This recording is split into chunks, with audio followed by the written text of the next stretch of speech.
All right, welcome back to Microsoft Flight Simulator 2020 World Tour. Today, as I'm recording this, is Sunday, July 31st at 1:34 p.m.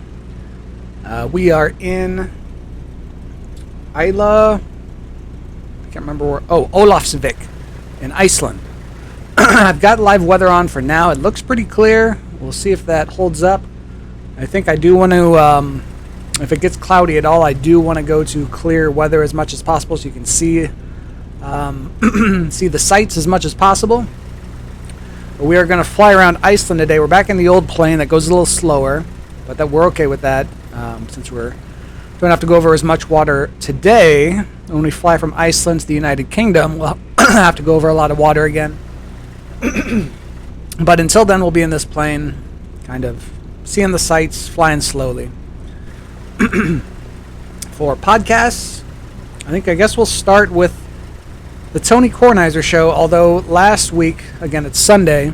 Last week you only did Monday, Tuesday, Wednesday, so the information will be a little outdated, but anyone who's watching this takes forever to upload, so the information in the podcast is always going to be pretty outdated, at least somewhat. So we'll start with the Wednesday, July 27th episode of the Tony Kornheiser Show, and we'll go on from there, probably into the Sharp and Benning Show from Omaha, Nebraska, from Friday, July 28th, and possibly even a wrestling podcast talking about SummerSlam that just happened over the weekend, last night, Saturday night, July 30th. If you're lucky, I'm sure all the millions and millions of people listening to this and watching this would love to hear a wrestling podcast. So let's start with the Tony Kornheiser Show from Wednesday and then go from there.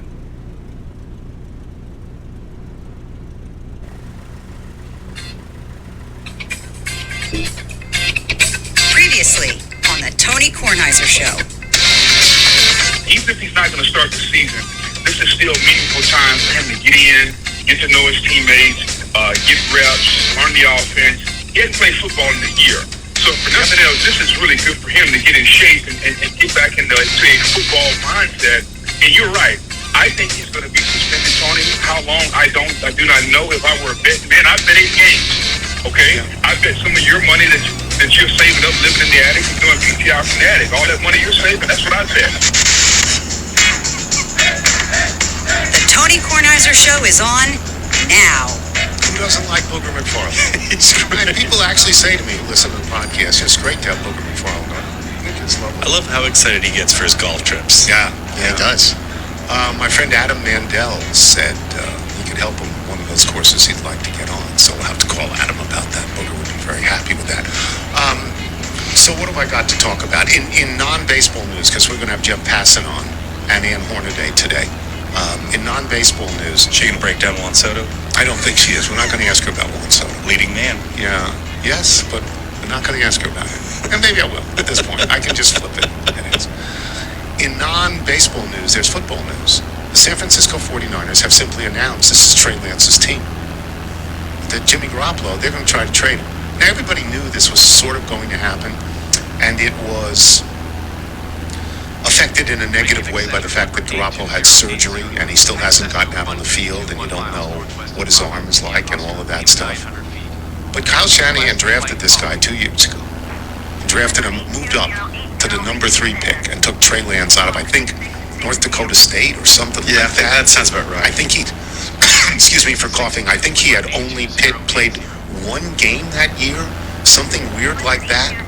And he said, this is our guy. Now, he sat on the bench this year. A lot of people thought they'd turn to him right away. They did not. But they're turning to him now. When a coach goes out there and says, we thank Jimmy for everything he's done for us, that means Jimmy's no longer on this team. No. Now, where does he go? Does he go to Seattle? I don't know how that works. Because Jimmy Garoppolo is an accomplished quarterback. His record as a starter is really, really good. And he's been to the Super Bowl. Yes. For Trey Lance to be better, Trey Lance has to win the Super Bowl. I just thought that was sort of big news. Wilbon won't want to talk about it today, but I will, and I'm sure. Guess where they open? San Francisco? Chicago. They open in Chicago. Okay. Yeah, first year against the Bears and then the Seahawks. Wilbon hates the Bears management now. Yeah, he's not their happy with it. hands. What are his thoughts on the proposed dome? He wants to keep the team in Chicago. He doesn't want to go out to some mall where it was a racetrack at one point. By the way, speaking of Wilbon, we had Theo Epstein on yesterday. I'll talk about this, I'm sure, with Passon. Theo Epstein's brilliant. Yeah, I was awed. He's pretty sharp. And towards the end of the interview, I think I looked in the camera and said, "This is amazing. You're really smart." He was really. I got some notes from people, not in the sports business. Friends of mine saying they watched it and they were tremendously impressed with Theo Epstein. Tremendously so. Yeah, he's very sharp. I think my favorite story about him is when he had to flee Fenway Park dressed in an ape suit. Do you remember that? No. Because there was a frenzy of people. I forget what the circumstances were. The media was waiting for him, and it was the only way he could sort of sneak out. I think it was around Halloween, so he got in a big gorilla suit. The media had no idea he left. But no, he's very smart, and obviously he's won a World Series in Boston and in Chicago. The two longest suffering teams in the history of baseball, he won at both. Yeah, walks into the Hall of Fame, right? Just made sure. Yeah, where's my stuff? Sure, no, yes, it's just, at some point he'll say to someone, well, when am I eligible? Because so of course he walks into the Hall of Fame. And he may do it with another team. How about the Washington Nationals? I could use the help. Well, only about 30 of the teams. How many teams are there? 30? Only 30 teams could use Theo Epstein at the moment. He's really good. Anyway, let me get to what because the Nats apparently won last night, because I saw that on the crawl this morning. Because the Nats were playing at 10 p.m. last night, I knew I wasn't going to watch. I didn't know what I was going to do. And I got a message. The winning pitcher probably a bigger story than the team winning, but yes. Who was the winning pitcher? Josiah Gray. Oh, did he going back? Yeah, going back. What was this? Did he pitch well? Because he's got a 4.40 ERA going into that game. Yeah, it looked like it went back and forth, and they just, kept extending the lead by a little bit. Okay. I didn't realize that. So, I got this note from Steve Rose. And he was obviously, watching something other than the Nats, because he said I couldn't stay up to watch the Nats. So he goes and he watches the Mets. All right, the Mets are on TBS last night, the Mets and the Yankees. And who's doing the call? Costas. Bob Costas is doing the call. So Steve says to me, Costas doesn't need Google. Anyone else have his baseball IQ? And I go, no, it's really great. He always has been, And then I do the thing that I like to do best. I turn over immediately. I start watching the game. And you text. I'm in there in the first inning. There's like 9 home runs in the first inning. And Costas is great. He is great. Yeah. All right. And I text him. And I said, imagine my great surprise when my friend Steve Rose told me you were doing the Mets and the Yankees. And I was, I had nothing to watch because the Nats weren't on till 10. It's just great to hear you. And I say to Steve, well, I texted him, and we'll see. We'll see. I said, I just texted Costas saying you told me about the game. Let's see if he responds. And Steve says, for you, I bet he does. And I go, nah, not until after the game, I think. And then he wanders off into, Theo Epstein. This is Steve Rose. And then I say, whoa, he wrote back. Thanks, Tony. Ha! And Rose writes, awesome. Awesome. So that was really good. That made me happy. Then this morning, I awakened to a text from last night late from my friend Stephen Pearsall, who was an all-county basketball player at Hewlett High School and is among the group we play together in Delaware all the time. And he writes, listen to Bob Costas do the Mets-Yankee game tonight and was enthralled. He is definitely the best. And what I know, I know him. I know him to say hello and have a conversation and text rarely. It's only usually when something nice happens to him and I congratulate him. He is from Long Island, as I've said many times. He went to Comac South High School, which is the same high school that Rosie O'Donnell went to, though she's younger than Bob. And so he's from Suffolk and I'm from Nassau. And every once in a while I would see him at games, and he's very pleasant. And he's great. Like, there's 2 people I've seen in my life, and I know I've told this 100 times. There's 2 people I've seen in my life with the ability to have a clock in their head, not have to look at a clock at all. There's Howard Cosell, and there's Bob Costas. There may be others. I don't know them. I've never seen them do it. Most of the time when you're doing recording in an actual studio, there's a large clock that is opposite the person anchoring the interview. And if he has to get out at a certain time, he looks up at a clock and he gets out at a certain time. I have seen Cosell and Costas work in studios without a clock. There's no clock. They may have a wristwatch, they're not looking at it. And somebody will say, Howard, we need 3:48. We want to do a minute, we want to stop after a minute, then we want to do 2:48. Can you do it? Sure. And he does it. And you sit there, and I've seen it. I've been in the room. You watch it, and you go, this is not possible. He's right on the number. It's exactly the same with Costas. Bobby, can you do 3:15? Sure. And without any notes at all, he does 3:15. Because it's the clock in his head. It's just amazing to me. And he doesn't stumble like I stumble over words. And you can't see him count. You know what I mean? You can't see the wheels in his head gearing around and around and around. And he just knows when to get out. And by the way, when he raps so his voice either goes up or down depending on what mood he wants to create. And then he just, he doesn't sit back and gloat. It stops for a second. He goes, anything else? Want to do it again? Right. And Costas he did that game last night. It was so spare the way he did it, but every single thing that happened, and it's not like he's on a delay. He would say it's a fly ball to right, moving back a little bit further than the outfielder at first thought, and there he puts it away. Yeah, it's just like he's telling you, even though you're watching it, it's almost like radio, like he's telling you what happened, and it was great. I didn't stay up for the whole game, but he's a great talent. Is that a generational callback, just, an homage to the people who grew up listening, trying to get that signal wherever they were? I guess. I mean, certainly for him, the Mets and the Yankees, like when they would flash, look, I know how this works.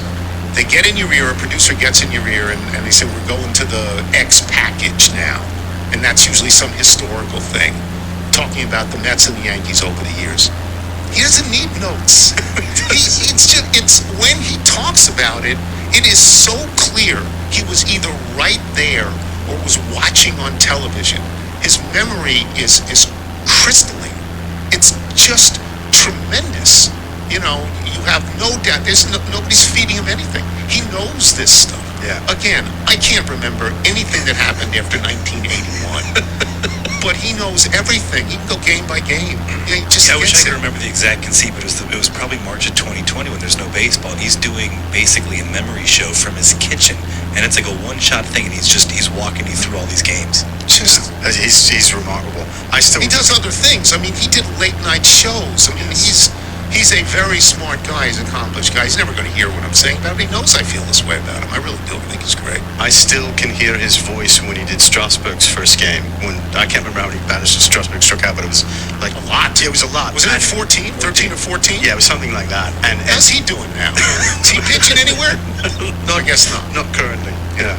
But to hear Costas and the enthusiasm, the excitement behind what was just an electric moment, baseball was just fantastic. So that he started, he was like 22 years old.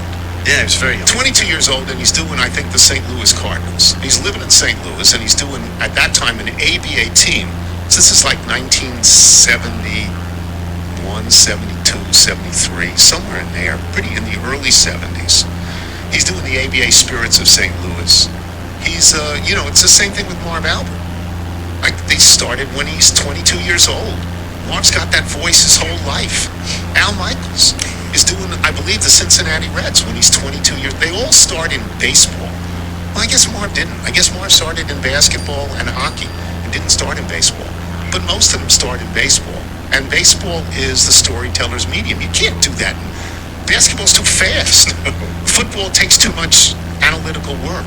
Baseball is for storytellers. And Costas grew up, when you grow up in New York, in my age and his age, about 3 or 4 years younger than I am, you grow up and you listen to Mel Allen, you listen to Red Barber, you listen to Vince Scully, and these are some of the greats of all time, and it's imprinted in Charlie Steiner's brain.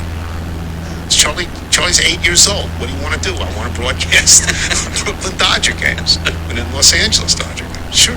So it was a great treat for me I enjoyed it very much. Let's get to the rest of the show. Who's first? Who's Passon? Jeff first? Passon. Jeff Passon. When we return, I'm Tony Kornheiser. You're listening to the Tony Kornheiser Show. This is the Freshly ad. Freshly's new lineup of effortless in-season meals gives you more time to enjoy summer. Don't waste your time indoors with shopping and cooking. Take advantage of the good weather and Freshly's summer sale. You can get $125 off across your first 5 orders. What are you, nuts not to do this? With Freshly, you're not stuck with fast food chains or frozen dinners when you want a quick meal. Freshly provides delicious, effortless, balanced meals without having to sacrifice your summer moments. Other meal delivery options make you do all the work of prepping and cooking. Freshly comes ready to heat and eat in 3 minutes or less, is designed by nutritionists, prepared by chefs, and delivered right to your door. Kate's still doing this. Yeah. And then I'm still thinking about that was the buffalo chicken with the cauliflower mac. Oh, yeah. So you like that? Yeah, it's nice. Get delicious, nutrient-packed prepared meals delivered straight to your door. There's no cooking required. Fresh, not frozen, ready to heat and enjoy in 3 minutes. So they're making a distinction between cooking and heating, which I understand. Sure. If you ever cook something, cooking, the actual making of the meal is the last step. So this way, you're just making the meal. It's made for you. Skip the grocery shopping and the dirty dishes. Your meals arrive cooked and fresh every week. New meals are added weekly, so you're never stuck eating the same thing over and over. Like I do, which is nuts. Now you can try Freshly with $125 off across your first 5 orders. Make summer dinner stress-free with Freshly. Right now you can get $125 off your first 5 orders at freshly.com/TonyK. It's $125 off at freshly.com/TonyK. It's $125. It's a significant amount of money to me. You're listening to the Tony Kornheiser Show. This is sent to us from Chip in Syracuse, who's living in Brooklyn, and he writes, "My good buddy Evan Bieber, not Justin Bieber, no. Evan Bieber is an up-and-coming new musician in Brooklyn and all around New York City. We greatly appreciate you playing his songs a little more and ruin a good thing on your show, but since he isn't the most sports-savvy, to say the least, he's granted me permission to send a few of his songs along. Evan is an amazing teacher by day and equally talented musician by night. His stage name is Fading Out, so that he's introduced as Here's Fading Out. Yes, here's Fading Out. And you can get his songs on all the music platforms. This is called A Little More, and it plays in Jeff Passon. We are approaching the trade deadline. It's always good to talk to Jeff about who might be going, and then we can talk about Soto, we can talk about Shohei Ohtani. But yesterday on the PTI show, Jeff, we had Theo Epstein, and I was honestly awed by how smart he was, awed by his thought process, awed by what I consider his commitment to baseball, and awed by his admission that the analytics that he is so closely associated with may have in fact hurt baseball as a spectator sport. That was my first real encounter with him, even though it was from thousands of miles away, because he's in another studio. But I was awed by him. What do you think of him? I think he is the pragmatist that baseball needs, and he's willing to acknowledge the flaws and faults in the game while embracing the beauty that still exists and can be better. And when I talk baseball with Theo Epstein, I come away smarter every single time because his brain works differently than everyone else's, and he's able to see things as they could be and should be as opposed to what they are, and to map out ways to get there. The question is whether the institutional forces inside of baseball are going to prevent that from happening, because there are all kinds of political issues. You've got to deal with ownership that's intransigent in a lot of ways, and general managers who are trying to do things that incentivize them as opposed to the game itself. And it's all of those different directions being tugged on that make his job as difficult as it is. But he is the one right now in baseball who is fighting the good fight. Yeah, that's what it sounded like to me. I mean, to try to make the game better to watch because it's entertainment, and players never want to change anything. All right, I'll get off that. The big news clearly is Juan Soto in baseball in terms of the trade deadline. Do you think he will be moved? And if you do you have a sense of to where? I vacillate on this, Tony. I really do, because I think there are arguments in both ways that are very compelling why he will or won't be moved. And let me try and go over those. To me, the most compelling argument why he will be moved is that the Washington Nationals are being sold right now. And you say, well, if they're being sold, wouldn't they want to keep around a future Hall of Famer, a franchise-type player who they signed, developed, won a World Series with, and want to do it again? But I look at it more this way. If you're about to buy a team, and the first major move you make is to trade a beloved figure in your community and among your fans, somebody who at 23 years old has already accomplished so much, and who has so much more left to accomplish and could theoretically do it in your uniform, are you not going to be starting off your tenure as owner as a pariah?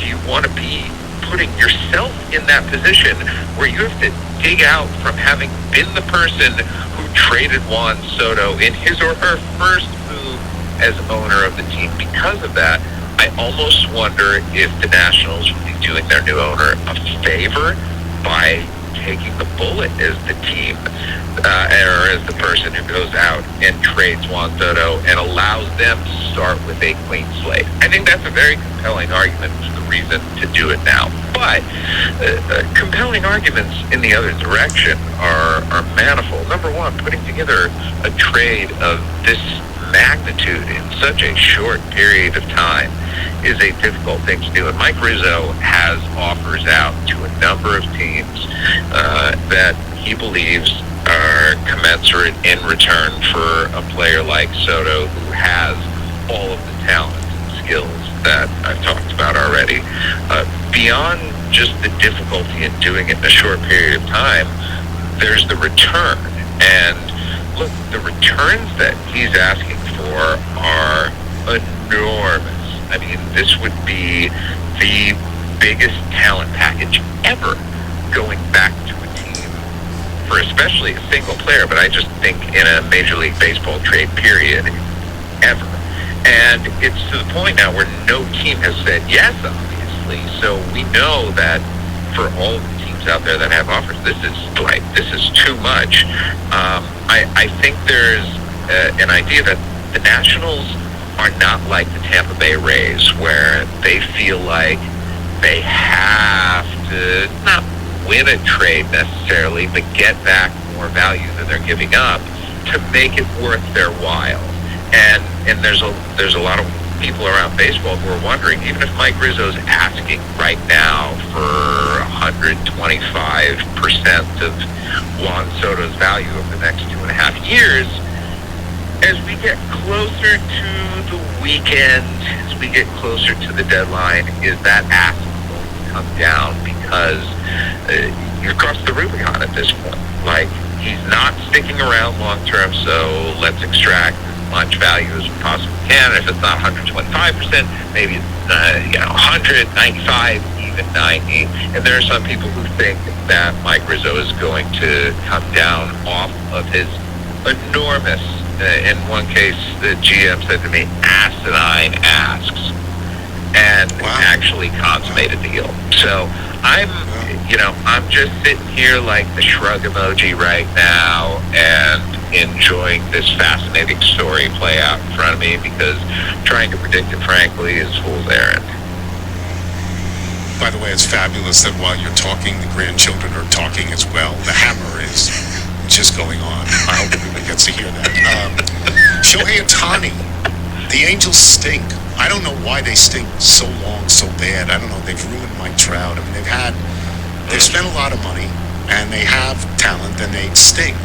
And Ohtani, is he in that same, like, Soto area that they couldn't sign him again, so maybe they have to get rid of him? I don't know that it's pressing in the same way.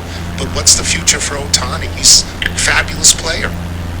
So I have a story up on ESPN.com this morning that I had one up yesterday that looked into Soto, and in my trade primer on pitchers today looks into Ohtani. And it's amazing that Ohtani could have been in the hitter or pitcher trade primer. Yeah. Because that's an absurd conceit that somebody is good enough at both. I did a comparison.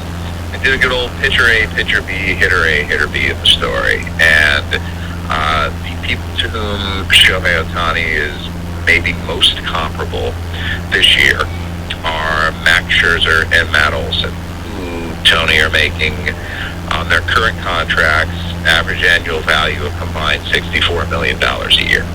And I heard you on PTI yesterday talking about how $440 million for Juan Soto is a completely ridiculous number, and you can't wrap your head around it, because Kirby Puckett making $3 million seemed like a ridiculous number at the time. But if Max Scherzer and Matt Olson are worth 64, isn't Shohei Ohtani too? I mean, I know that the market doesn't work that way, but isn't that sort of how it should work? If you're paid X amount for what you produce and he produces Y, then ergo should not X be the case? Like, I look at the Angels as a franchise that has paid money, yes, but have they paid enough? Have they put themselves in the best possible position to win baseball games? The Angels' payroll until the last 2 years hasn't gone over $180 million. They're never among the top 5 teams, despite being in a Los Angeles market. They've never come within sniffing distance of the luxury tax threshold, whereas the Yankees have, and not just the Yankees, but the Yankees and the Dodgers and the Red Sox and the Cubs and the Padres. Like, the Padres are there, Tony. And I sit here and say to myself, the San Diego Padres are there. Should the Los Angeles Angels not be there too? I know Anthony Rendon's contract is a disaster, but you've got arguably, and listen, I'm going out on a limb here, you've got arguably the 2 most talented baseball players in history. I know you can make a plenty good argument that Babe Ruth and Willie Mays and Mickey Mantle and plenty of others are more talented than Mike Trout, but I'm sorry, there's nobody who has done what Ohtani is doing right now. And for him, wouldn't you just be frustrated and not necessarily want to go back? And if, in fact, he does not want to go back, he's a free agent after next season.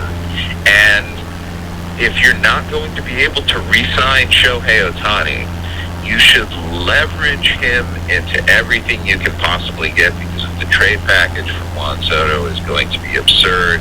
The trade package for Ohtani is going to be absurd times about 0.95. Like, he's going to, if he moves, even for just a year or a year and a half, he's going to get an obscene return. But I just have not heard anyone in the game who believes Ohtani will actually move. And because of that, I think we're going to see him in an Angels uniform after August 2nd. All right, the trade deadline is Tuesday. We're not going to be on the air because they moved it baseball from 4 to 6. So we're not on the air. Good. I have the day to not do anything. Makes me happy. But you always want to know who's selling and who's buying. Injuries play a factor in this last year. I believe, Jeff, that when Kyle Schwarber got hurt, it changed the Nationals' orientation to what they were going to do in the present and in the future, and they sold everybody off. Who's buying? Who's selling? Let's look at the sellers first. And we have to take into account, Tony, that there's an extra wild card spot in each league this year. There are 12 playoff teams now, so the calculus has changed a little bit there. The number of sellers just are not quite the same right now. And you see the Chicago Cubs, they're probably the main one at this point. They've got Wilson Contreras, who's going to be a free agent, the catcher, and really good bat. He might be the best bat on the market right now. And they've got Ian Happ, an outfielder who's having a very solid year and is good defensively, runs the bases, hits from both sides of the plate. Very attractive to a number of teams out there. Kansas City Royals have Andrew Benintendi in the outfield with Merrifield, really good utility man, not having the greatest year, but has a team-friendly contract. Some relief pitchers, as do the Cubs with David Robertson and Michael Gibbons. But there are not a ton of high-powered sellers this year. Everyone in the game is keeping their eye on the Boston Red Sox, who right now are tied with the Orioles in last place in the American League East. And if the Red Sox sell, we got a whole different ball of wax, because there's J.D. Martinez and Nathan Eovaldi, Kike Hernandez, Matt Strahm, Rich Hill, Michael Wacha. Boston really could change the dynamics of the trade deadline if they do in fact decide to sell.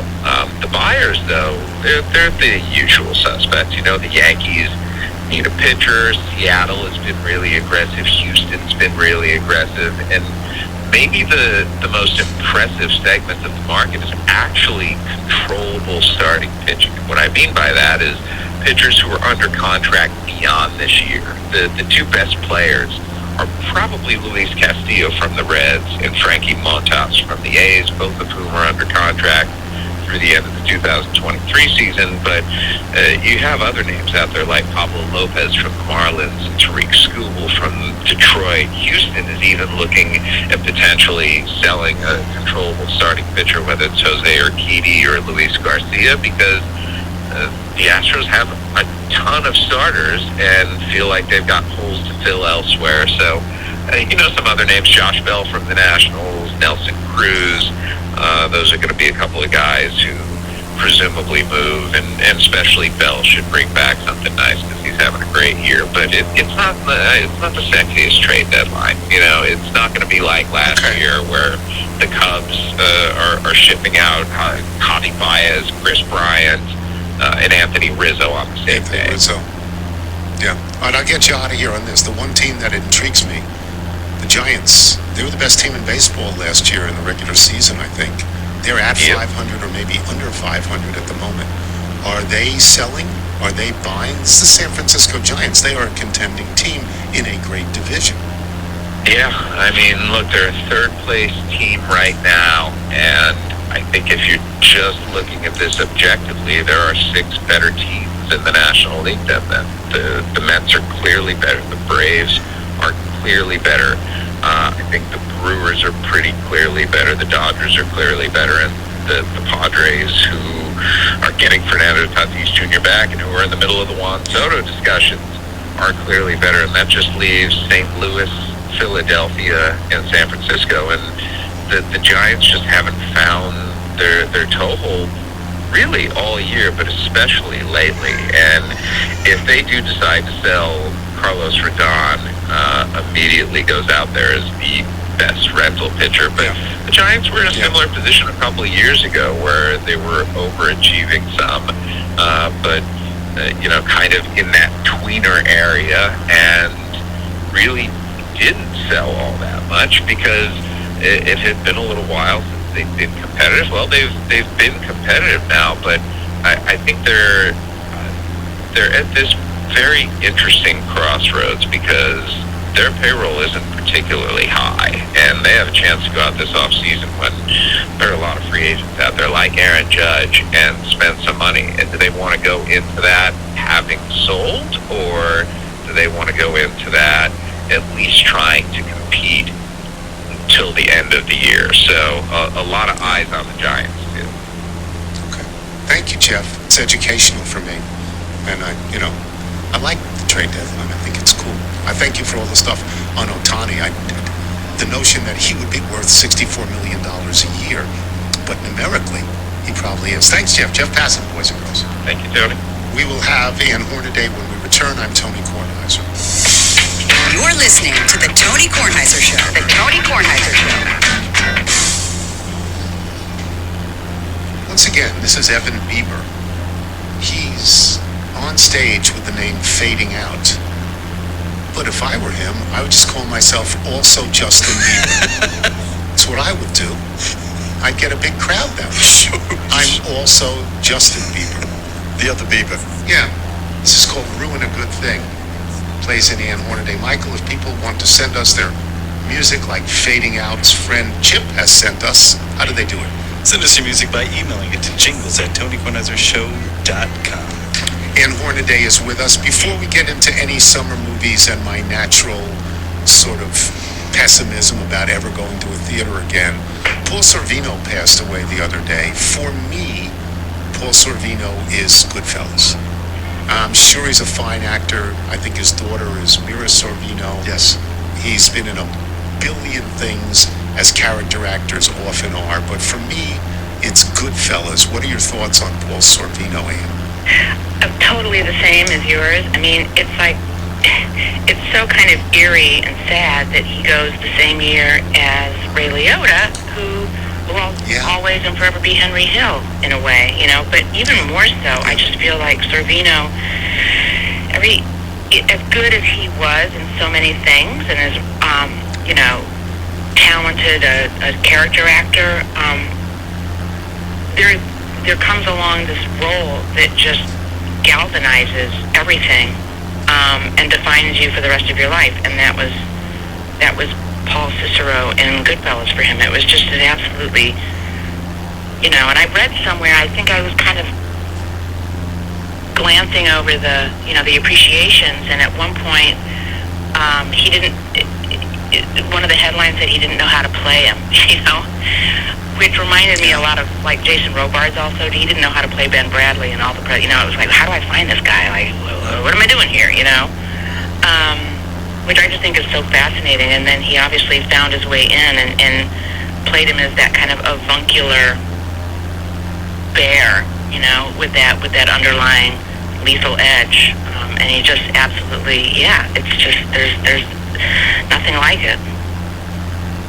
So I was thinking about this because in movies, fewer people watch movies ultimately than watch television on a regular basis.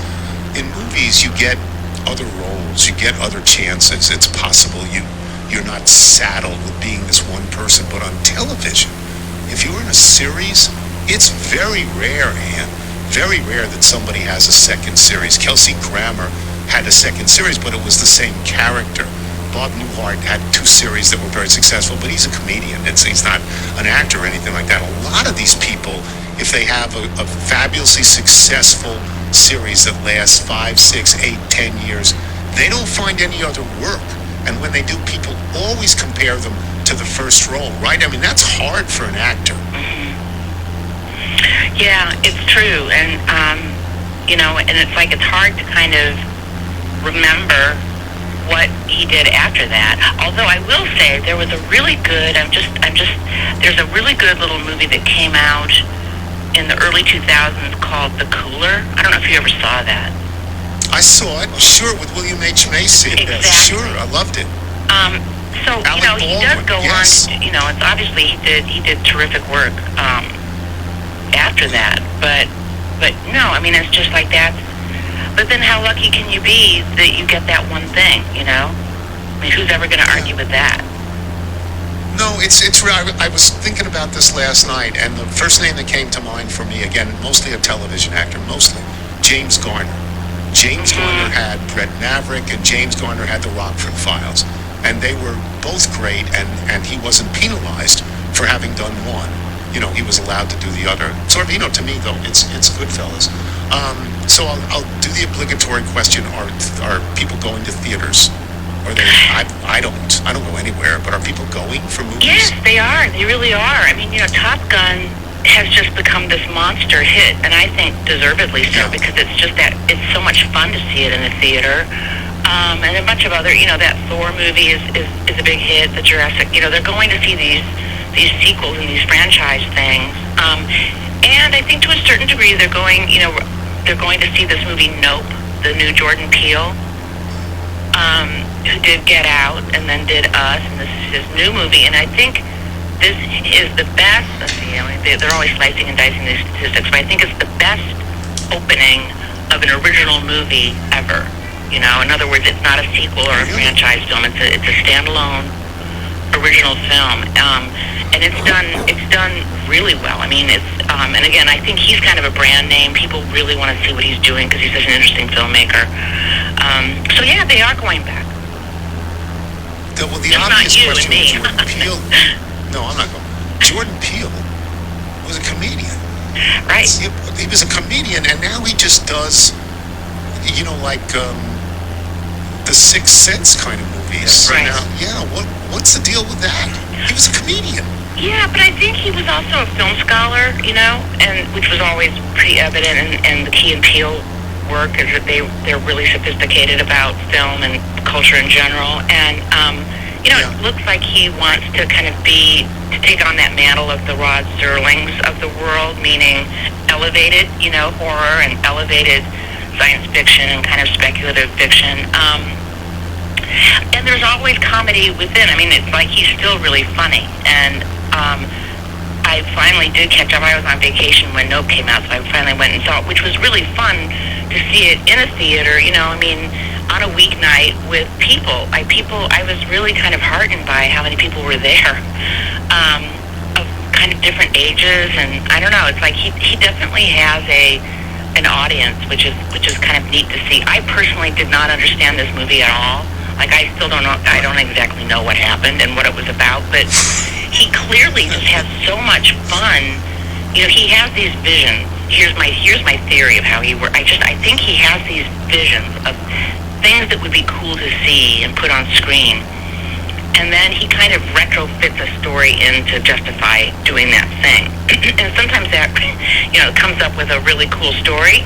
In this case, I don't think the story is nearly as strong as the images, but there are some really arresting scenes in this film, and also there are really, really amusing, really funny, clever moments. So he hasn't lost. I just think that's such a great review. I really don't know what happened in this movie. Yeah, I just don't know. I just walked out going, I don't get it. You just got to admit it. Yeah. I've seen ads for something. I'm not going to go see it, but I will concede that I've seen ads for this movie Bullet Train. Oh, I know. And I think it probably, is it any good? Is Who it knows? any I good? don't Is know. that Brad Pitt? I see Yes, that that's next Monday. So hold this space, because I know what you mean. It's like, is that going to be any good? I don't know. I mean, Yeah. It's always fun watching Brad Pitt be silly. Yes. I'm looking at it going, wow, this maybe could be great, or Right. it could be terrible. Exactly. That's exactly how I was looks like, looking at it. Brad Pitt usually does things that are on a much higher scale. And so it looked like he was having fun, at least in the end. What is 13 Lives? Directed by Ron Howard, who's my age, and Ron Howard's been great for a million years. What's that about? 13 Lives is a dramatization of the rescue of those little boys who were trapped in the cave in Thailand. Remember that story? No. Oh gosh. It's from a couple years ago. I think it's from 2018. Thank you. What were they doing there? They were there for some tournament, and then they went to go in this cave as sort of like, hey, like a little adventure. Come on, everyone go. I think the coach was with them, and then there was all this rainfall, and it blocked their exit, so they were trapped in there, and there was all these frantic efforts to get them out. And I believe, and I don't want to spoil the movie, but I believe all of them got out alive. I think. Is this true, Ann? Is it a good It is. movie? Jessica, is it a good movie? Yeah, is it a good movie? Well, here's the thing about this movie, and as you said, Ron Howard, he's so solid, I mean, he clearly knows his craft. I don't think he's capable of making, quote-unquote, a bad movie, although, we'll put a star on Hillbilly Elegy, okay? But Right.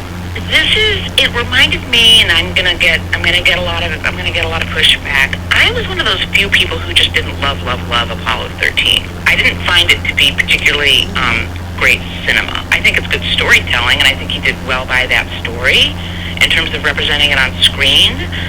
But this is sort of similar in that it's very much a procedural. It's like, here is what happened, Right. and it's detailed. It does put you right into the story. I think it has some fantastic performances from Viggo Mortensen, Colin Farrell. Oh gosh, and I'm going to miss that wonderful Australian actor. Wait a minute. Joel Edgerton. Is that who it is? Sorry, thank you. Sometimes I get the Edgertons and the Hemsworths confused. I'm sorry. It's okay. They're fantastic. They're really, really good. The boys are great. There was a moment as I'm watching this saying, does everything have to be a movie? Like, it's an example of that kind of ripped from the headlines, like, oh, this is an amazing story, and it is an amazing story. And that immediate kind of like, let's process it through movies. And it's sort of a reflex. It's almost like, that's just like it has to be. It almost doesn't exist. It almost doesn't mean anything until it becomes a movie. I will admit I learned things about that episode that I didn't know at the time because I wasn't addicted to that story. I wasn't following it that closely. So, I thought it was enlightening and I learned, but there were moments where I just thought, what, is this entertainment? I don't know. Like, especially now where people are kind of still picking and choosing what they go out to see in theaters. But like, it is incredibly well done, and it is a great story. So that answer to your question, is it a good movie, is a little complicated for me. Sorry, I know that was like a wordy answer. Yeah, no, when I'm aware of what actually happened in movies, I'm not as compelled by them most of the time, except with something like All the President's Men, just because I knew the people involved. But when I'm not aware of them, like a movie like Argo, I go, wow. Yeah. Wow. Yeah.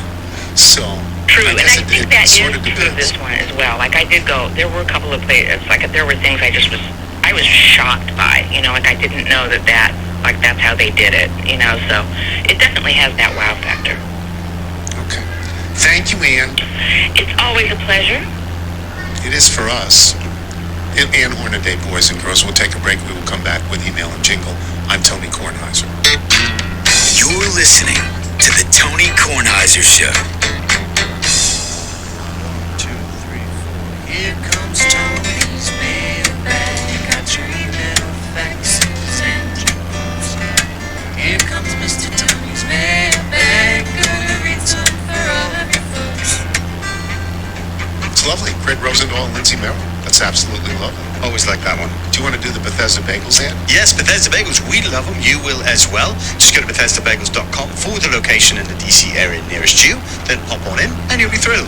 That'll do it for us today. Before we get to the mailbag, let me just say we'll be back in the high life again. All the doors I closed one time will open up again. We'll be back in the high life again. All the eyes that watched us once will smile and take us in, and we'll drink and dance with one hand free and have the world so easily, and oh, we'll be a sight to see. Back in the high life again. That is the great Stevie Winwood. He's great. Yes, he's just great. And that's a great song. It's a song of much regret and much victory. It's really good. Thanks to our guests today, Jeff Passan and Hornaday. Thanks to today's sponsors, Freshly and Solo Stove. Remember, you can listen to us on Apple Podcasts, Spotify, Google Play, and Odyssey. If you get the show through Apple Podcasts, please leave us a review. Okay. From Conrad Krasuski. Dear Dr. Squirrel Despiser, I'm a millennial little living in Northern Virginia for the last decade, but spent the first 20 years of my life on the banks of the Susquehanna in Luzerne County, Pennsylvania. Yes, the Susquehanna River originates in the Otsego Lake watershed, but did you know that the Susquehanna River, meaning Muddy River in Lenape, is one of the 5 oldest rivers in the world? I did not. The river is over 300 million years old and may be, depending on your source, the oldest river in North America. More you know. And while we're at it, the Appalachians used to be as tall as the Himalayas. Put that in your Google machine. That's the Wilkes-Barre area. Here's a great one. Just watch PTI and Theo. Put a group together and buy the Nationals and put him in charge. The grandkids could be bat boys. When are you coming to Jumping Brook? We're air raiding August 10th. Regards, DG. I hadn't heard from him in a while, so this is good. The Greens update. It was just so great. From Reese in London, the way I see it, there's only one solution for the squirrel problem. You need to introduce the squirrel's natural predator to your back garden, the rattlesnake. 15 to 20 should see off the little critters. It's a canvas. They'll probably keep the deer on their toes, too. Plus, they'll stop Chessie from eating plastic Frisbees. No need to thank me. If you need any more helpful advice, don't call. Love to Edith Solism. 3 more less. I have 2 tomatoes left. That's all I have. I had about 20. I have 2 left. They have gnarled away at 18, or maybe 15, and I took 3 in, and I'm going to put them in a brown paper bag. They've ruined my life. They've ruined my garden. I hate them. So you've had no yield. No, I've nothing I can do, and all of my peppers have blossom end rot. and they've just wheezed through the summer. Got to rough off the habaneros. From Shane O'Malley in Pittsburgh, Pennsylvania. I'm currently listening to your podcast from July 25th, and you opened the show complaining about squirrels. Instead of typing out some long story about my own experience dealing with vicious heavyweight squirrels that live in my city, I'll just cut to the advice. Buy a decoy owl. You're welcome. Let's save that one for next year. Yeah, that might work. That sounds once good. again. From David Thibodeau. My younger brother is a minister in Atlanta. In addition to his adult sons, he has two younger sons, aged 9 and 11, both of whom play youth baseball. As I write this, my brother, the woman to whom he is related by marriage, and the two boys are down in the Dominican Republic for a baseball tournament that the 11-year-old was invited to play in. So there'll be a game a day, followed by downtime for a week in the Dominican Republic. My brother played baseball on the south side of Chicago for St. Rita High School years ago. I don't think they ever left the city. The Dominican Republic? Get off my lawn. From Allie Fuller, who writes, I'm a busy mom, and, well, kids' teeth fall out somewhat unpredictably. So being prepared with legal tender all of the time in the event one of them loses a tooth is not just realistic. We solve this problem, just not realistic. We solve this problem by using random leftover foreign currency. Everybody has that jar of random foreign currency that they have left after a trip abroad, and often the denominations can be quite large. If you think kids don't understand money, they certainly don't understand exchange rates. Getting a $1,000 bill is thrilling, even if it is in Costa Rican colones and worth about $1.50. We always have fun trying to figure out what country the tooth fairy came from last. If you don't have foreign currency, I can't help you. What do you think of that? That's a great idea. That is a brilliant idea. Yeah. I like that. From Terry Schoonover, who has mailed us before in Columbia, Missouri, I am so pleased to hear Bootsy is going to become a podcaster like his grandpa. Has he booked Junior to come on to tell the John Wooden story? Charlie Burt's in Springfield, Virginia. Scott Boris's high school yearbook was called Bleed 'em Dry, Those Sons of Bitches, and retailed for $1,700. I had two occasions yesterday to say of Scott Boris again on PTI, who may or may not be the devil. From Rick Fawcett. Do you see when they toss to him at the Dodgers games and he's taking notes? What is he writing down? Go to free agency. From Rick Fawcett, Youngstown, Ohio. On a recent trip to Bethany Beach near your beloved Rehoboth, I was able to confirm several theories proposed by the show, having experienced them for the first time. Royal Farms chicken is the best chicken you will have at a gas station. It's actually really good. Johnny Walker Blue is one of the greatest libations ever crafted by man, but guided by the hand of God. The Bay Bridge, the traffic is infuriating, and the experience is moderately terrifying. Yeah? Yeah, sounds about right. And try with two-way traffic. This is from John Peter in Pelican Rapids, Minnesota. While Matt and Lindsay are away on their honeymoon, it felt necessary to update you on what was missed Saturday at the Hogan, not Hagen, I thought it was Hagen, Hogan wedding, since the entire day felt like an ad read for the TK show. One, the day started with all the groomsmen, including yours truly, getting into Indochino suits. Well done. When the officiant said, "You may kiss the bride," a number of us in the wedding party yelled the cheesery, but were woefully drowned out by the cheers of the crowd. Don't worry, we wrote the cheesery on their car along with just married. The hors d'oeuvres served between the ceremony and the meal were, among other things, grilled cheese, as promised.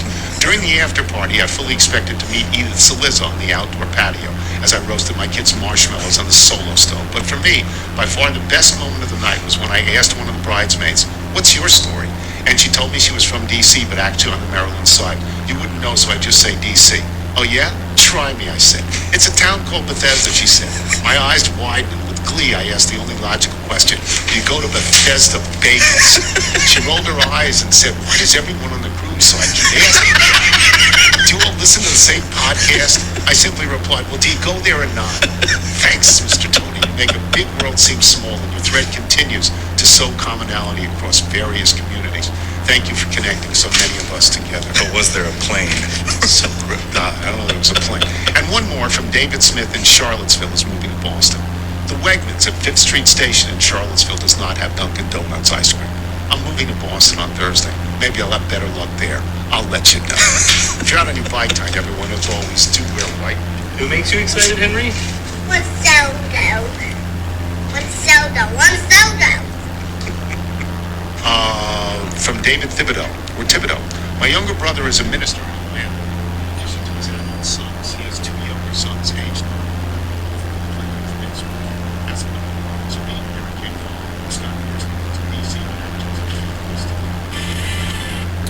All right, that podcast seemed to have the last few minutes repeated for some reason. That was the Tony Kornheiser Show from Wednesday, July 27th. We are now going to go to the Sharp and Benning Show from Friday, July 28th.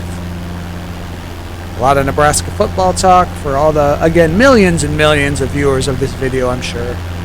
I know you're all thrilled to hear about Nebraska football, so here we go. College football about 4 weeks away now. Here we go.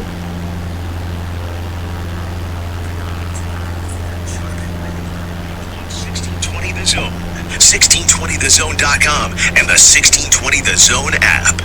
Here are Gary Sharp and Damon Benning. Any GM with a established veteran quarterback has an advantage, but when you have Tom Brady, it's the greatest, it's even more of an advantage, and I'm never going to apologize for using him to help me bring in players for this team. I don't do this often. I don't talk about myself, but today I feel like I have to. And so I'm a list of accolades, to go 43-0 in high school in Texas. Some are going to say, oh, it's high school, that's cool, but nobody else has done it. Go to college, win the Heisman, get drafted number 1 overall to the NFL, get drafted number 9 overall to MLB. Again, no one's ever done it. Offensive Rookie of the Year, 2-time Pro Bowler.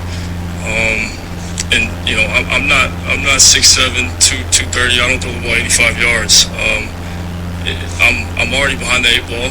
I'm honestly flattered that y'all think that at my size I can go out there and not prepare for the game and not take it serious. It's disrespectful, I feel like, to my peers, to all the great athletes and great players that are in this league. This game's too hard. I refuse to let my work ethic, my preparation be in question. I've put an incomprehensible amount of time and blood, sweat, tears, and work into what I do, whether it's football or baseball. On the mound right now, Jose Urquidy, as Chapman jumps on one and laces it into left field. That ball's ready to travel, and it's gonna go!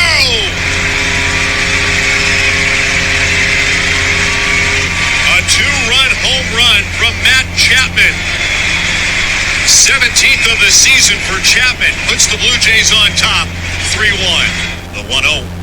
Breaking ball, and that's clubbed deep to left field, and you can kiss that one goodbye. Into the Landry's Crawford boxes for Alex Bregman. A 2-run shot, 2-0 Astros. And the pitch swung on and hit in the air to deep left center. It is high, it is far, it is got a walk-off home run to win the game. A Judgian blast.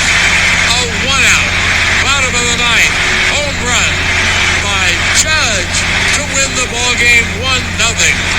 All rise. Here comes the Judge. Seems like an appropriate song to be played for one of the hosts on the show is a diehard Cubs fan, and they play on the north side. Is that how we're starting Friday, Chance? Yeah. He's throwing shots at you already. We got people that are being shamed in professional sports. We got late night breaking news from Nebraska volleyball. We got you two yahoos back together after last Friday's show. It's a Friday, man. People were like, are they serious? I'm like, yeah. Have you not listened to this radio station for a week now? We need football. We need football because people are saying ridiculous stuff on this radio station. Not sports related, but just in general. You two that clamped and camped together last week and punching mammals, all of that kind of stuff. Damon was trying to punch sharks yesterday. Well, we got a serious problem in this world. There are monkeys attacking people. So the question should be, what would you do if a monkey came and tried to attack you? It depends on what type of monkey it is. That's a very broad-ranging category. Okay, so not a gorilla, smaller than a gorilla, normal-sized monkey. Usually those are the ones that are the meanest. The smaller ones? Yeah, the gorillas are naturally kind of deferring. Like, they don't want to start nothing. The little ones are the ones you gotta watch out for. They'll like hop on your face and claw your eyes out and stuff. You don't want that. And I thought we had monkeypox was a problem, and now I listened to a story this morning about monkeys. Well, where do you think the monkeypox comes from, Gary?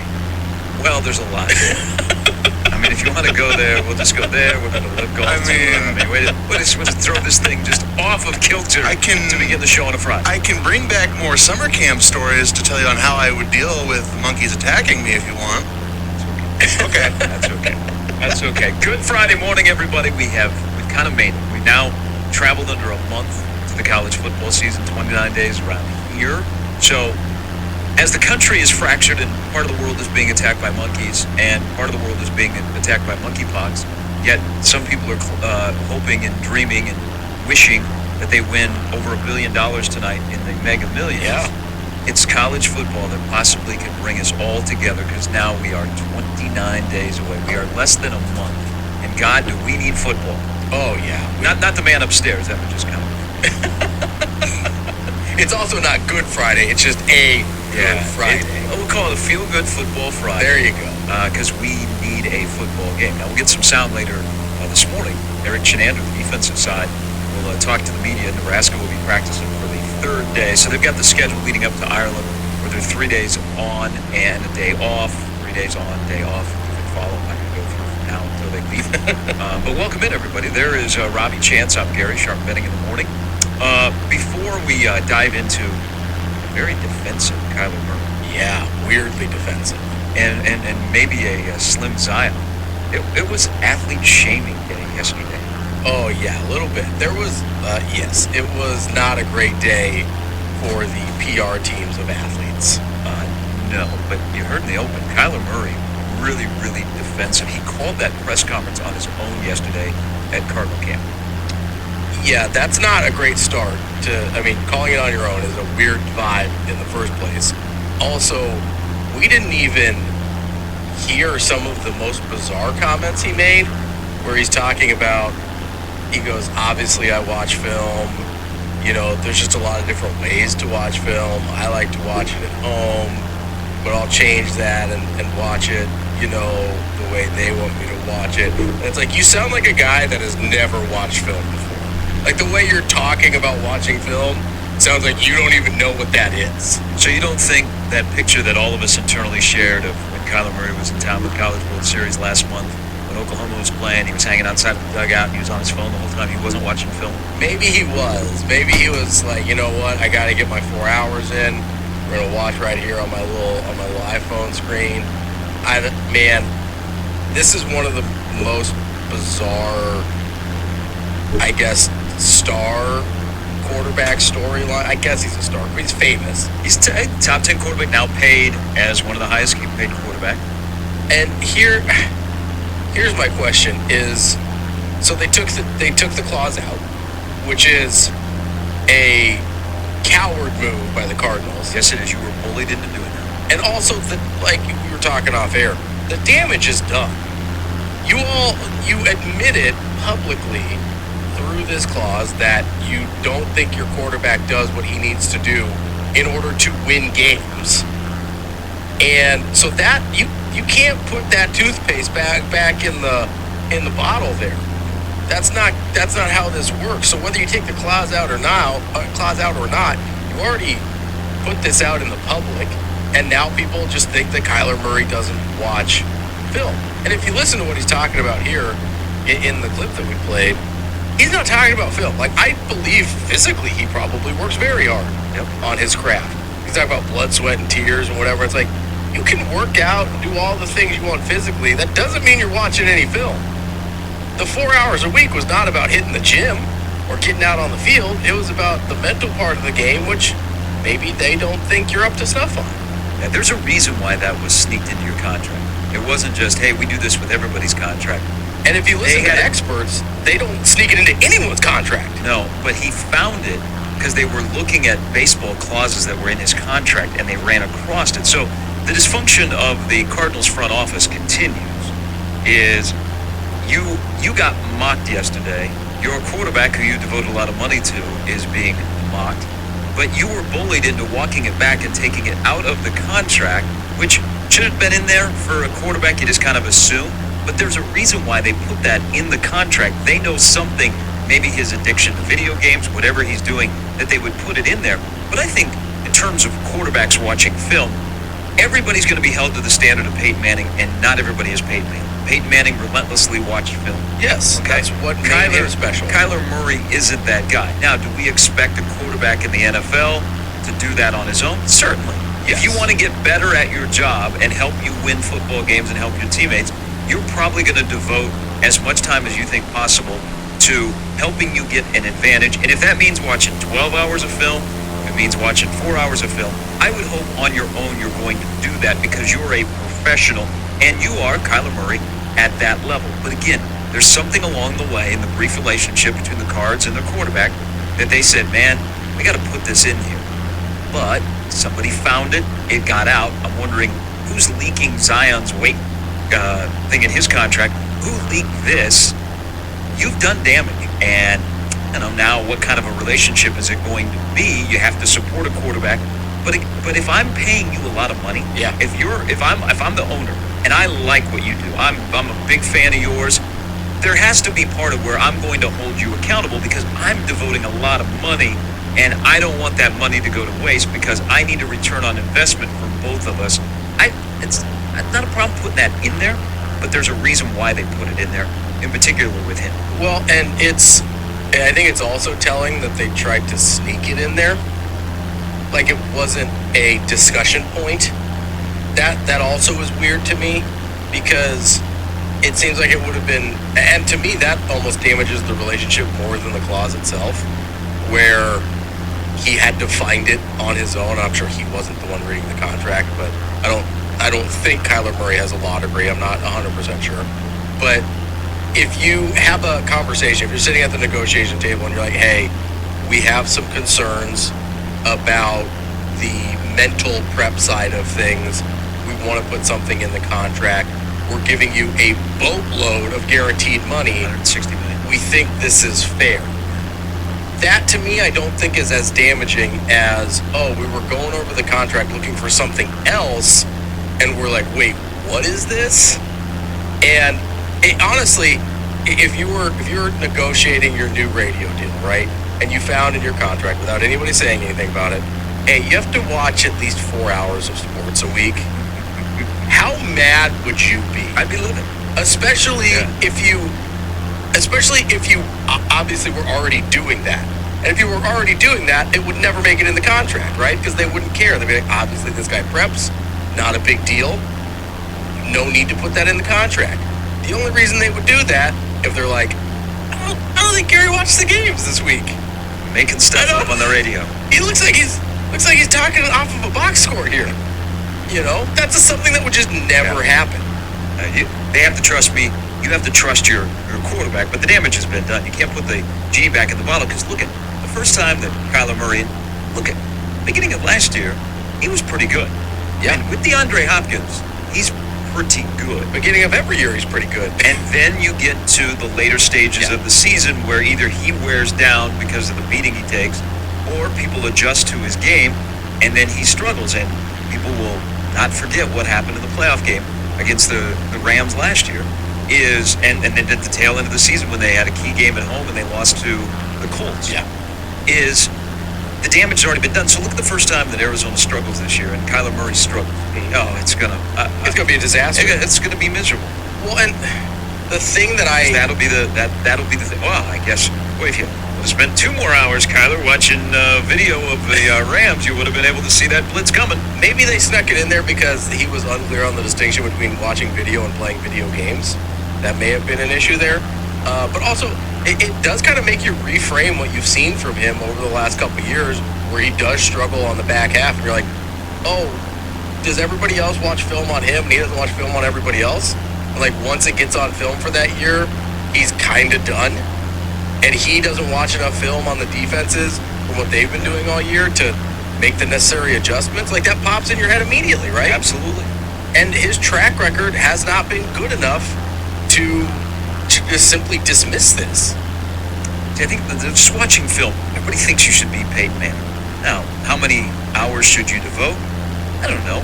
To a point where you feel comfortable and your position coach and your head coach feel comfortable that you got a grasp on everything that's going to go on. Yeah. But there's also the part of watching film as an athlete is you have to be taught how to really watch film. You can't just flip on the projector. I wish they still use those. And watch film. You have to understand what you're watching and what you're watching for and how to break it down. That's another part of this whole, he's got to watch film. Does Kyler Murray know how to watch film properly? Has he Texas A&M, Oklahoma, has he been able to do that? Has anybody in the NFL said, hey, Kyler, let's watch film together, and this is what we're going to go through? I mean, that's part of it as well with not just Kyler Murray, but a lot of people. They got to learn how to watch film the right way instead of just watching a ball game and going, hey, there I am. Oh, wait a minute. Oh, yeah, I see that guy. Yeah. And this is just a whole strange, whole unfolding in the last couple of days when you make a commitment, and a large commitment to a guy that kind of held you hostage. Yeah. But everybody's looking for that franchise quarterback, and you feel comfortable enough that Kyler Murray is your guy to build on and have him in the desert for a long time. That this is where we're at on a Thursday, now into a Friday, with a guy you just gave $160 million in guarantee. Well, and you bring up a good point with the learning how to watch film, because it's entirely possible that there's maybe a little bit more to the 4-hour clause than has been leaked. You know, maybe it's you have to watch 4 hours of film with a coach, or you have to watch 4 hours of film with, you know, the video coordinator, somebody who can tell you what exactly they want you to look for. Because, listen, he probably watches 4 hours of film a week, but if he's watching at his house and not really getting what he needs to out of it, you know, it's like when there's certain people that are really, really smart, that they get to college or they get to law school or they get to medical school and they don't know how to study, right? Because they've been so smart their whole life that they never had to learn. Kyler Murray is kind of the athletic version of that, possibly, where he's been so athletic his whole life, he's been so talented his whole life, that he's never really had to learn how to watch film in a way that, like, your success depends on it. Whereas now, it's obvious that a year-long success for him cannot be done just with his physical tools, and now he has to learn a different skill set in order to be successful moving forward. Again, that's not even, I don't even think that's an indictment on him. To me, that would have been a much more reasonable explanation from both sides to just come out and say, listen, we would like him to watch 4 hours of film a week, or let Kyler do it if he wants to be the one to be a face. Be like, hey, you know, I have been watching film. I usually do it on my own. I think it would be beneficial, and the team agreed that I watch it with the quarterback coach, with the offensive coordinator, so that we can all be on the same page come Sunday. And then it's over. The story's done if you do that. Even if that's not true, the story's over if he says that. Good front offices do that. The Cardinals have not been a great front office. No, they're, like you said, they're a dumpster fire. And this is not a good look with your franchise quarterback. Now, the thing that I would be if I was like living in the Phoenix area, I guess you could do this wherever you live in this country. You think Kyler Murray goes home at night, puts on the headset, gets on the video game, and starts playing with random strangers. You imagine if you're playing Call of Duty and you're playing with somebody and all of a sudden you're going against Kyler Murray. That happens with a lot of athletes. There's like a pretty good amount of them that just get on and play with randoms. We know whether there are college athletes or pro athletes, they got to have a life. Yeah. And some, it's a release to play video game. Some game knowledge playing Madden or other or sports-related games. Yeah, that's your personal life. Get away, man. I don't want you to be fully consumed by your sport where it just swallows you up. You got to have a life as well. And if you want to play video games and that's your thing and you don't have a family, I don't have a problem. Just don't let it bleed into your professional career. And if it doesn't, you know what? We're good with whatever you do, whether you watch 1 hour of extra film, 4 hours of extra film, or Rich Gannon, I heard him on the NFL Network the other day, say 12 is probably what you should be doing as a quarterback. Well, and I agree. Your personal time is your own. I don't care what you're doing as long as you get the things done you need to do in order to be good at your job.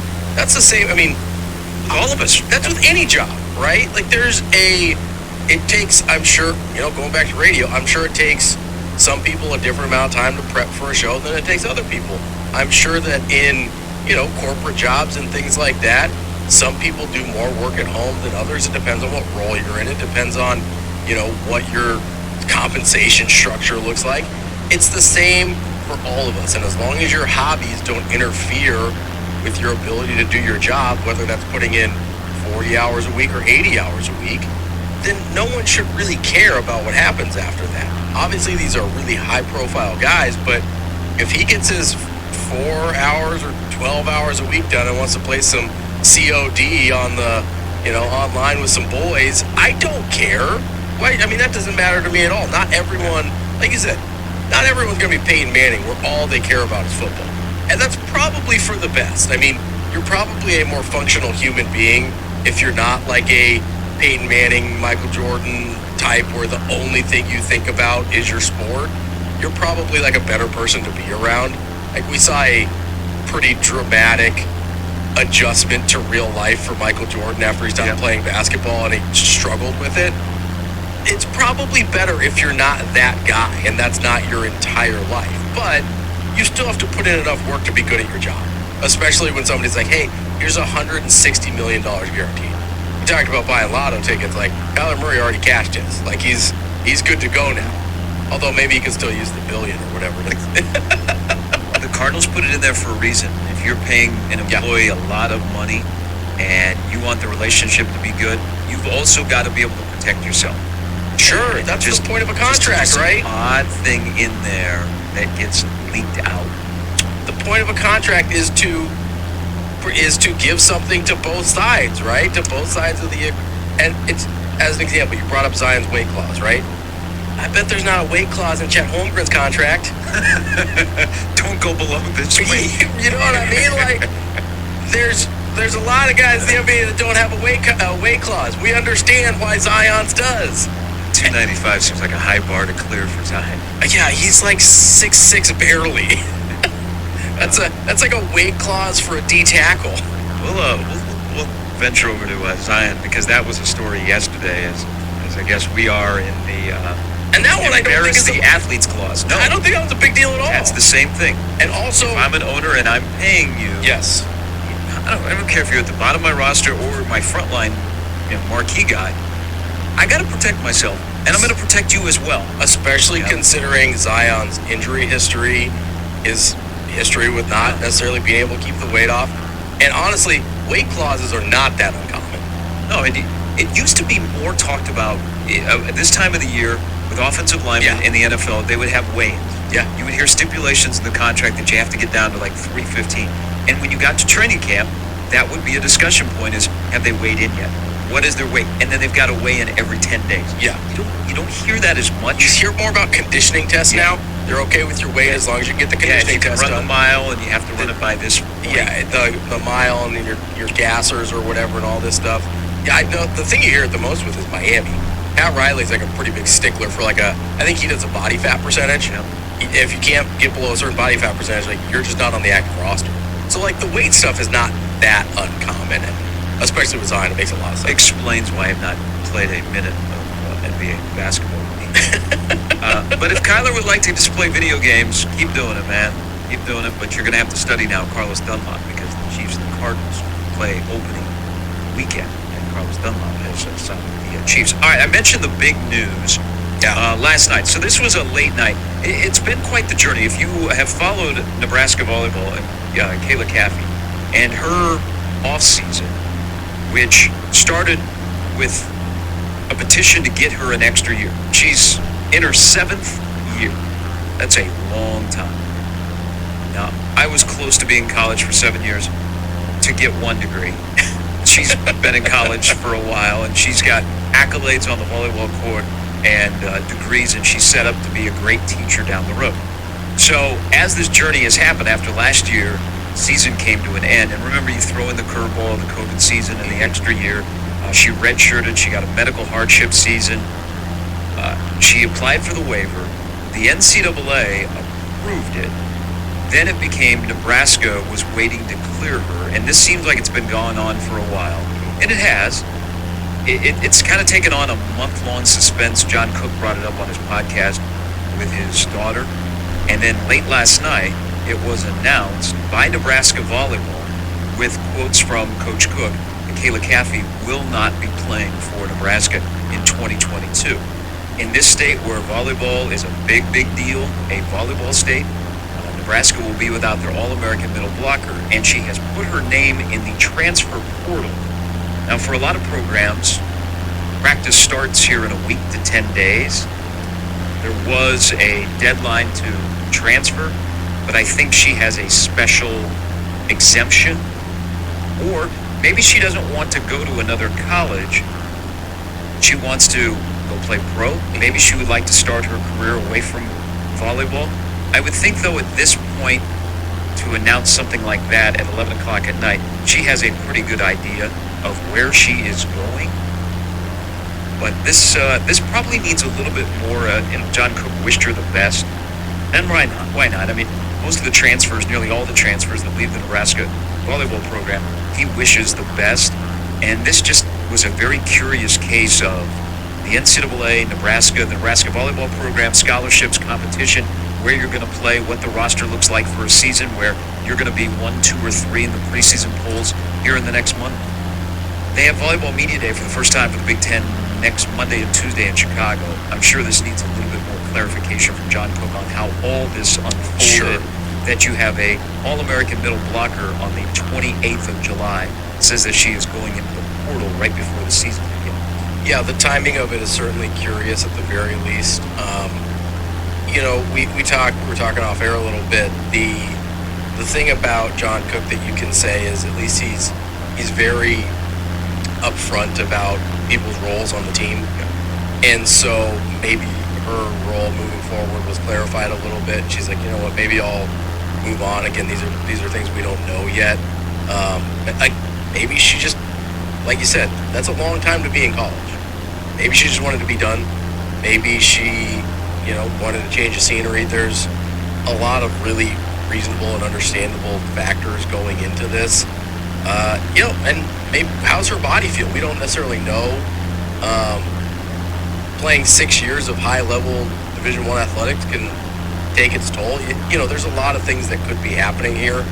There is quite a bit of ambiguity, and it's also the timing of it is probably raises the most questions about kind of what went into this decision, and we probably won't know the whole story necessarily ever, maybe. But I think even as transparent as John is most of the time. And I guess we'll probably learn the most when we hear what her next move is. And she may say something today, because the last you heard, John said that the ball was quote unquote in her court to make a decision, because Nebraska had finally cleared her. Yeah. But you got to do the numbers on your roster. The one thing I give credit to Coach Cook is the way he recruits, and he's basically recruiting like Alabama in college football. Oh, yeah. He's got the number 1 player in the country in 24. He just rolls players into the program that are highly ranked. He does a very good job.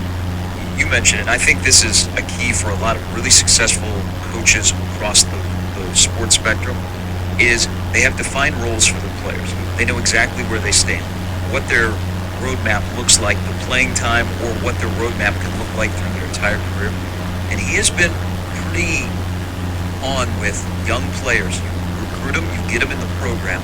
And nowadays, high-level volleyball players, whether they're playing for Kirsten or they're playing for John or wherever they might be playing at high-level Division I college volleyball programs, those freshmen that are walking in the door, it's not like they got to sit out and they got to learn.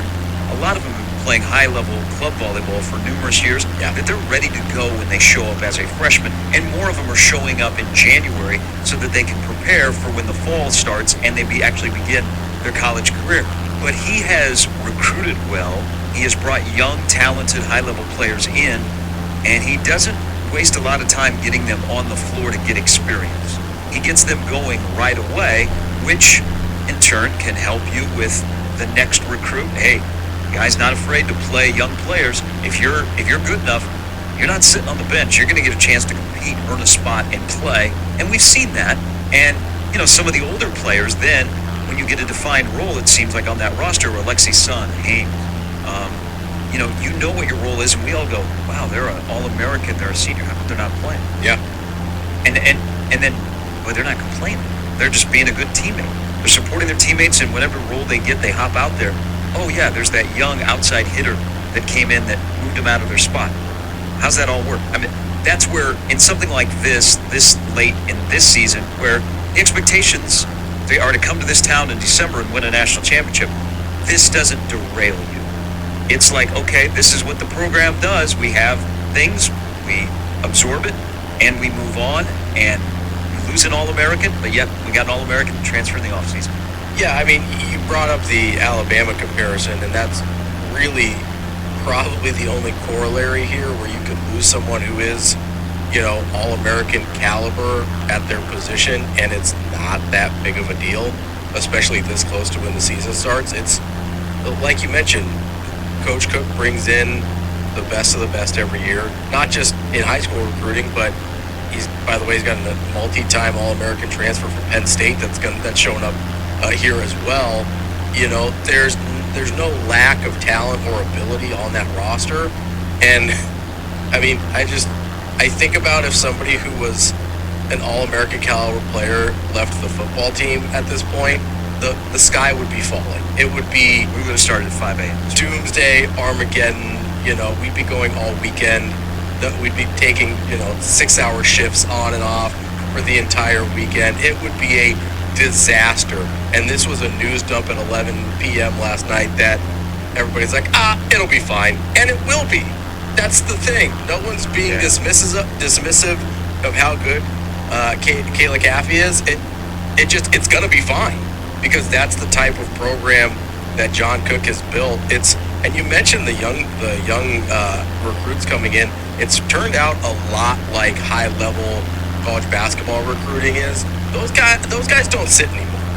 If you're a high-level, really top 50 or above recruit, there's an expectation that you're going to play right away and have a pretty major role, especially with the type of athletes that Coach Cook is recruiting, which are more like top 10, top 20 athletes in the country.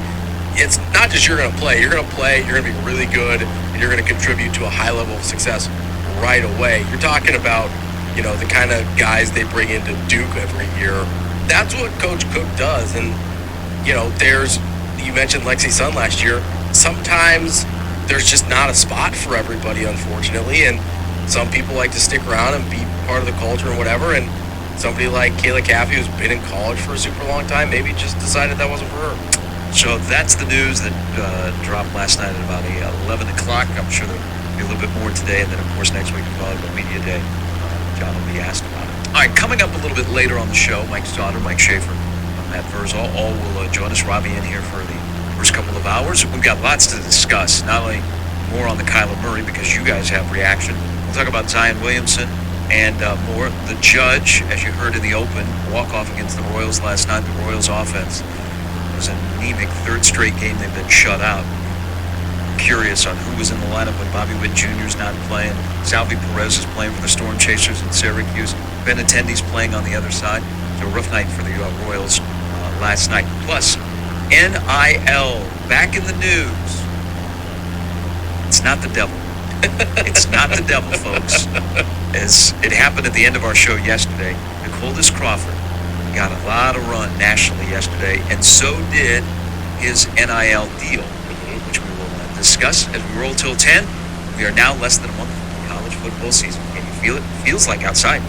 Beautiful today. Oh, yeah, really nice out today. It was like, mid-50s. Wait till next week. It's going to feel like... Yeah, I don't want to go there. It's Feel Good Friday. Remember that, Rob? My bad. It feels great today. Yeah. Nice day. I was caught up in the nice weather. I had the windows down. I pulled up to the stop sign here at 52nd and Capitol. I like to listen to music driving in, and usually I turn it up, because there's no one around. Roll down the windows. I realized as I pulled up to the stop sign at 52nd and Capitol, Nickelback on our sister station was playing. Oh no. Guy just wanted music. Yeah. And there was a guy that was walking and he stopped and he looked at me and I was like, oh, that is Nickelback. Smiled. He acknowledged me and walked by. Which Nickelback song was it? Do you remember? I have no idea. I just know it was Nickelback. Was it Photograph? No. It was not that. Go look at its logs real quick. It was not that song.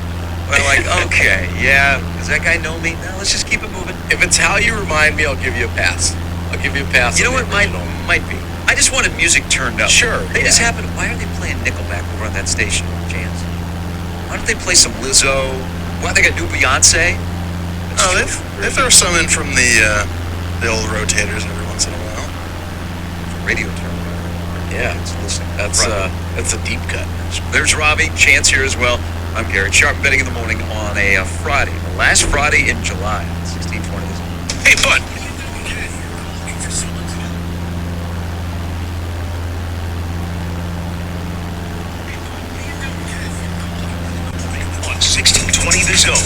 1620thezone.com and the 1620 The Zone app. This is what the song was. I was not singing to it. I just had it turned up loud because I wanted music on. I mean, there's definitely worse Nickelback songs. I probably should. You know what? I'm not going to apologize for listening to Nickelback. You talk to the station about playing Nickelback. I just had the radio on. Did I handle that well? There's nothing wrong with enjoying Nickelback every once in a Listen, while. I'm a big Creed guy, so I have no room to talk at all. I went to Creed at Stir Cove. Great concert. I went solo and got into the pit. Oh, nice. I'd only been here for like a week. I went to Creed at the MAC probably, I don't know, 12, when they used to have concerts over there? 12 years ago. Yeah, that may have been the last concert. You mean there's things there besides RV and boat shows? Yeah, they used to. You know what? They had a good run of concerts. I saw Tom Petty there. That's not, and it's kind of a nice. I mean, it's a nice sized venue if you don't want like the full arena experience, right? It's bigger than like a concert hall type place, but not quite the full. Gotta pack 18,000 in here. It's a nice medium sized venue. Now we have a few of those. There's a lot of medium-sized venues that are in this town, and there will be more that are coming. Nickelback not touring. Could have gone. Don't know that I would go. You want to go? I was just going to tell people that they were. So we're going to go to a Nickelback concert? No, and maybe people attend Nickelback concerts like they did the Washington Commanders training camp practice yesterday. I feel bad for people that are Washington fans that have been long-time Washington fans, because I'm guessing you haven't just jumped on recently. No, I can't imagine why you haven't become a commie fan recently. But as NFL training camps are open, and they are open to fans, some are, and I think Washington bungled this because they were having a lottery for fans. So I'm sure there was some technical glitch that they didn't get rid of all their tickets. But camps that are open, there's a lot of fans that haven't, been able to fully attend training camp for a couple of years. They want to go and watch training camp. Look at the pictures from the Washington training camp yesterday. There was like hardly anybody there. Yeah. That's not a great look, especially when your owner is testifying in Congress for 11 hours. Yeah, it's not a great PR day for the Commanders, or the commies, as you like to call them. The commies and the Guardians. That's what sports is in 2022. I've also heard them called the Commandos, which is a little funny. But you think if they get shut out, they will be the Commandos? I mean, if somebody has any sort of, wardrobe issue during the season, they'll definitely be called the Commandos, without a doubt. They laid that one bare. All right, 6:51. There's Robbie. I'm giving her a chance here as well. Coming up at the beginning of the next hour, Dakotas Crawford, who has one of the best names in college football. Absolutely. We have no idea what he's going to be like on the field. Nebraska would like him to be really good for a while at Nebraska as a wide receiver, working with Mickey Joseph. But he has already picked up the win of the season for Nebraska's name, image, likeness, which has become very competitive with now two competing player-led collectives, fan clubs. There was a new one that jumped on board yesterday. We'll get into that coming up after the top of the hour. Sharp Betting in the morning on 1620 The Zone. Finding the right person for the job isn't easy. Just as is a virus.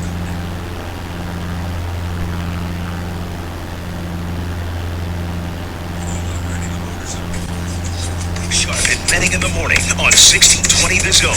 1620thezone.com and the 1620 The Zone app.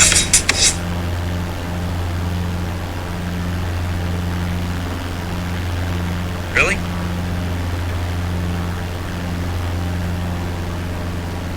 What of it? Well, I just heard the news today. It seems my life is gonna change. I just want to check one thing here. You're not up on the thing. I wanted people to see what you were doing. Oh, I joined. Chan just never let me in. Oh, now you're in here. Down Okay. my face with arms wide open. I'm a My Sacrifice guy personally, but Big karaoke guy, I see. Is this on your top 10 karaoke go-tos? Not everyone appreciates the greatness of Creed the way I do. I will say, though, summer of like 99, 2000, 2001, everybody was listening to Creed. You can say what you want. You can hate now. Just like how you remind me with Nickelback, everybody loved that song. Okay? So, be a hater. That's fine. But those were bangers. I usually go more classic when I could go karaoke. Last time I did Suspicious Minds. Good call. Yeah. Baby Got Back. No, I will do some. Shebang, baby, when you move. Sounds like maybe you've done some William Hung karaoke. And I've had a couple of hockey pops in me. That's my go-to. I got the dance and everything. Last time we do, I have a group of friends that I usually end up if I ever do karaoke, it's usually with them. There's usually some Backstreet Boys, I Want It That Way involved. Okay. Tell me why. I wasn't stopping you. Oh, I thought there were FCC rules about, not having the music clear. I just didn't want to get anybody in trouble. Making sure we don't cause accidents. Yeah. Who's on traffic today, Chance? Is Conrad back? Yes. I don't know what that means.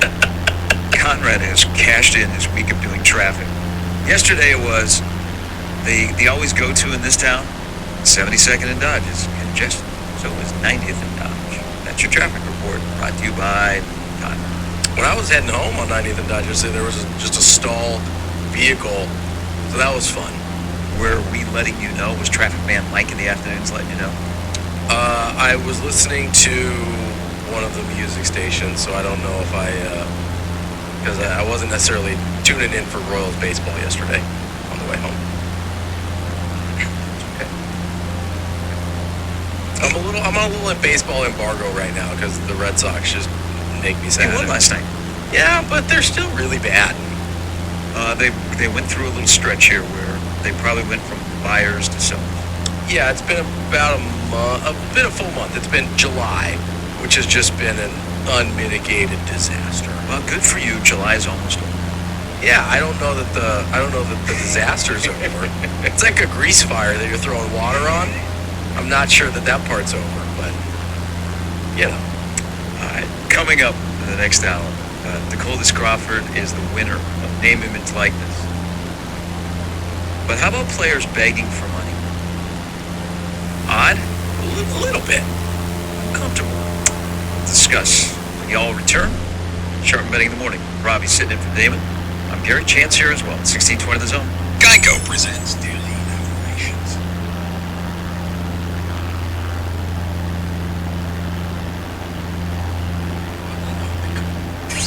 Shop Woodhouse Place Hunting and Design.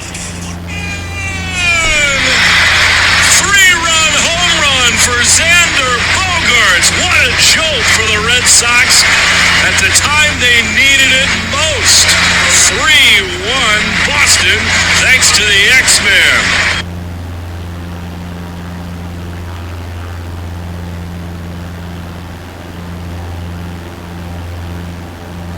You are my fire, my one desire. Just remember, we're on TV. When I say I want it that way, tell me why. Welcome back. Sharp Betting in the Morning, at least for a little bit. Robbie is here. Chance is here. You thought your other co-host sang a lot. Yeah, see, but this is an easy song like this to sing to. Oh, yeah. And on a Friday, when you're 29 days from the start of the season and you're awaiting any content from Lincoln, we'll get today. Eric Chenander will speak after practice. This will be waiting for the chins. The last day of no padded practices. And they don't have where you can put pads on. You gotta go through that. Yeah. That first 3 days. So we'll see what we get. Yesterday, after their second practice, the Husker Sports Network, which I'm sure will have a little bit more access Greg Sharp interviewed Scott Frost for like a minute and 12 seconds, I believe. Didn't say much other than, quarterbacks are healthy. I was extremely disappointed that there was no opening statement. So he did not make an opening statement to the play-by-play voice of the Huskers. Did that change anybody's win total? Did you drop it again? It's plummeting. If he doesn't show leadership skills in Indianapolis, and then does he show disrespect to the Husker Sports Network with no opening statement, does that knock you down like a half a win? Oh, at least. In the scale of minimum. We are making something out of nothing, Scott Frost Day. So This is wrong, people. Wrong. But he did say a bunch of kind of nothing. I mean, a great group of guys. Great group of guys. So at least in terms of the media access, like after 3 days is better because, the first day is getting acclimated, making sure guys have retention, they're running around, you hope guys are having fun. It might be a couple of, car crashes, people going the wrong way that are brand new to how you're doing things. Then day number 2, it's kind of, okay, we're starting to see. Like after day 3, you're starting to get a little bit of gauge. Like I think we'll get a really good insight when Mark Whipple and the offensive guys talk on Monday. Yeah. Because that will then be, 5 days into practice, and they'll start to see some things they can tell you a little bit more if they choose to. I think yesterday was just, hey, we got to give fans something. They've looked at videos and pictures. Here's the head coach, and he didn't go with an opening statement. So that's a half win deduction for the head coach. He took an L yesterday. Are you kidding me? Can we agree? Yes, I am. Can we agree that, yes, it's dumb to read too much into the opening statement thing, but it's also kind of dumb not to be able to give like 2 sentences of an opening? Like, can both things be true? They can, but he's never done that before. You weren't here, so we've kind of. I failed here. I brought this up. We kind of moved past it. Sure. Just at that location, I thought during the course of answering questions, you missed a chance to kind of talk about a good off season. Sure, yeah. Things, but it's 29 days from now. Is anybody going to remember what happened in Indianapolis? Probably not. I mean, does anybody know that Tom Allen was there? Have you seen anything on Indiana being there? The only. Do they still have a football program? They do. Oh, okay. It's the leading into basketball. Oh, gotcha. Big season in Bloomington. It's like the opening act. I've seen nothing on Indiana. The only thing on Maryland I've seen is because Mike Loxley went after Frost. Well, he's got a beard now, doesn't he? Yeah. It's a bearded Loxley. It's a good look for him. But Indiana, not even like a little blurb write-up. No. By local media here that, included, hey, this is what the other 13 teams did. Nothing on Indiana. Yeah, there's not a lot there. Did Kevin Warren kick him out? Find me something that I thought Indiana had. I thought they might relegate Rutgers with the expansion, but turns out Indiana might have gotten the boot too. They just didn't tell us. Pac-12 Media Day is going on today. Lincoln Riley shows up. So does the commissioner of the Pac-12. That'll be an interesting opening statement on some truth serum on where the Pac-12 is right now. Are they hoping that the Big Ten makes their decisions easier, or that the Big 12 makes their decisions easier? Is he just gonna have an everything must go sign, just fire sale, like we're welcoming all bidders, just selling off to the just maybe he'll go up there like an auction block, have a little gavel and everything, just all right, who wants Oregon? That's going to be an extremely awkward gathering. Yeah. Because Lincoln Riley walks in the door, and he's the hot coach. Mm-hmm. Oh, by the way, there's Dan Lanning over there from Oregon, who's had a nice little run recruiting before he's ever coached a game in Eugene. You've got Utah, who is the favorite, and Utah's a top 10 team, and they're kind of forgotten about because, hey, you're in the Mountain West time zone. Yeah. And you're attached to Colorado, so wherever Colorado goes, they take Utah with them. But Lincoln Riley is there, but he's only going to be there for 2 years. Yeah. And it's USC, and the awkwardness of, okay, hey, talk about being in the Pac-12, or, hey, what's it going to be like? What's going to be your ramp up to get ready to go to the Big Ten? Yeah. He's the face of the conference for about 15 minutes before he's like, all right, I'm out. Peace. Yeah, it's going to be super awkward. And you wonder, I wish I just wish he would be honest. Like, I appreciated that at the Big 12 media days, there was a level of kind of awareness and be like, yeah, we're open for business. Like, we're trying to get things done here. Whereas I imagine the Pac-12 would be something more like, well, we're getting all of our duct tape together and trying to tape this thing up and hold together a conference for a couple of years and see what happens. I don't think we're going to get anything honest out of, well, anyone probably, because Lincoln Riley's going to seem thrilled to death to be, we're in such a great historic conference. And I wonder if he'll talk about the conference at all. I wonder if he'll just talk about being at USC. Because that's probably the move I would go with, is just ignore anything conference related and just talk about, at a place with a ton of history, ton of tradition. But guaranteed he will not be asked. He'll be asked more questions about the future conference than anybody else in his current conference. Oh, without a doubt, yeah. And if it were me, if I were Lincoln Riley, I would just pivot away from all of them. And eventually people will stop asking. It's going to be awkward. It's going to be really awkward because, you look at Texas, Oklahoma, that was past the SEC media days, so you didn't have that awkwardness of the Big 12 media days. But now USC and UCLA are front and center. Do I want to talk to Lincoln Riley about his upcoming team that a lot of people are thinking, wow, he's going to walk in the door and they're going to win the Pac-12? Or do I want to talk to Chip Kelly about UCLA? Can they win 8 again? I'm going to say, hey, what do you think? Chip Kelly, you were with Ryan Day when the news broke. I mean, what's going on here, Coach? It feels kind of like if you were at like your wedding reception and everyone recently had just found out you had like a very public mistress.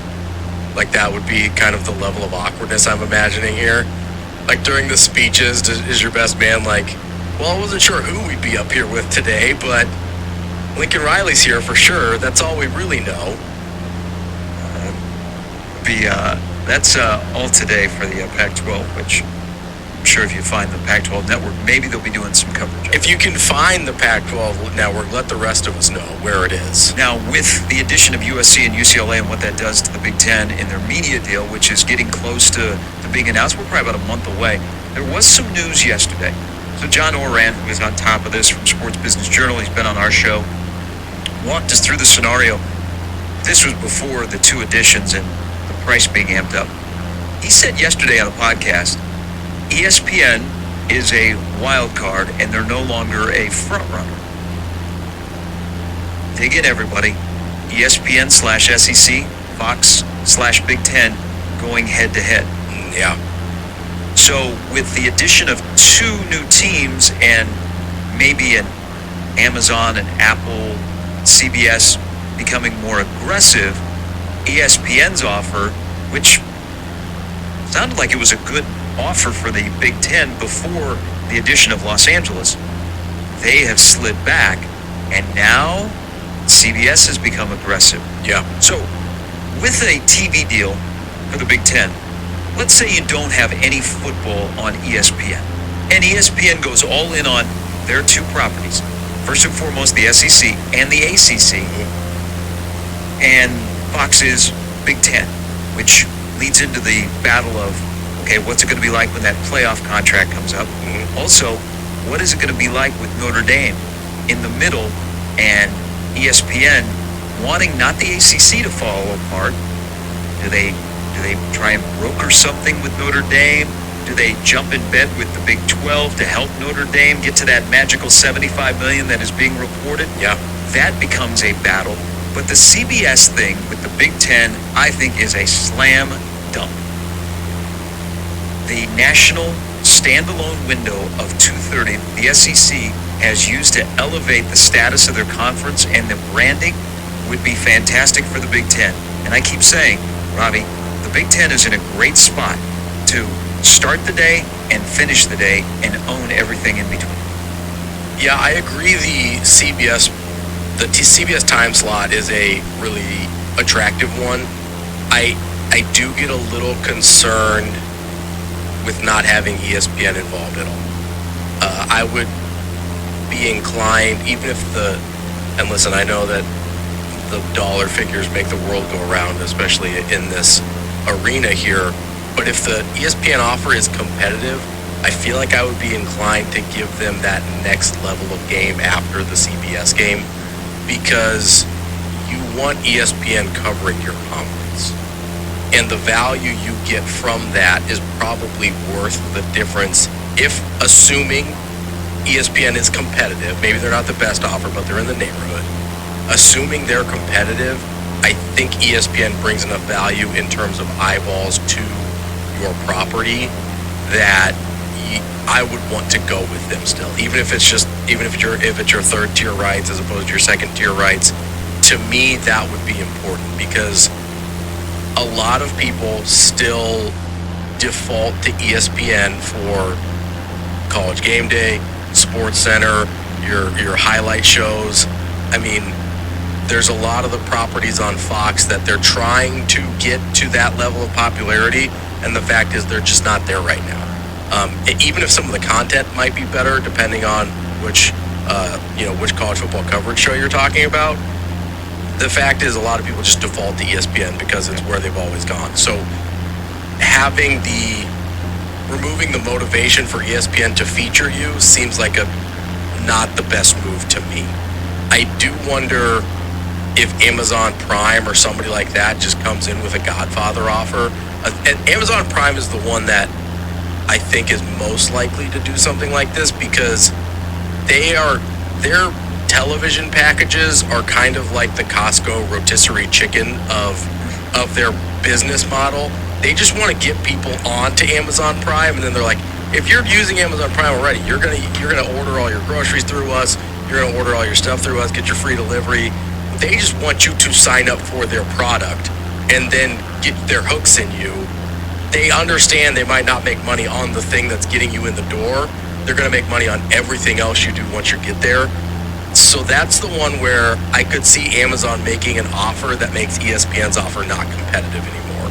And it would be really hard not to take that if you're the Big Ten. Does the Big Ten look at ESPN as more valuable in this whole scenario where you've got a lot of bidders that are being aggressive and CBS is a new player? The value of ESPN to the Big Ten is more for basketball than it is for football. Because I think in this case, with your basketball, you've got to have ESPN involved. I mean, Fox already features the Big East. Do they have spots for the Big Ten? Because Fox isn't going to give up the Big East. Now, I don't know if that money, and it's not much, that they dole out to their schools, about $4 million per school, is going to go up because Fox is spending a lot of money on the NFL and college football, and they're probably gearing up for a playoff run. But I think the Big Ten, if they decide that ESPN's not for football, that they've been outbid, and I still think you got to find a home for your basketball, and ESPN is the ideal place for that. But with ESPN doesn't get football, do they say we don't want anything? Yeah, do they just write you off? That's my concern. If you don't keep them involved in football, not just writing you off for football, but writing you off for basketball. The other thing is, ESPN is the driver on the college football playoff right now. I know that may not always be the case, but do you really want to position yourself as a conference that if ESPN wins the rights exclusively again, that you are the conference that is not involved with them? Is that a place you really want to be in if you're the Big Ten? Because you're betting a lot on Fox getting some of those playoff rights, and that is by no means a guarantee.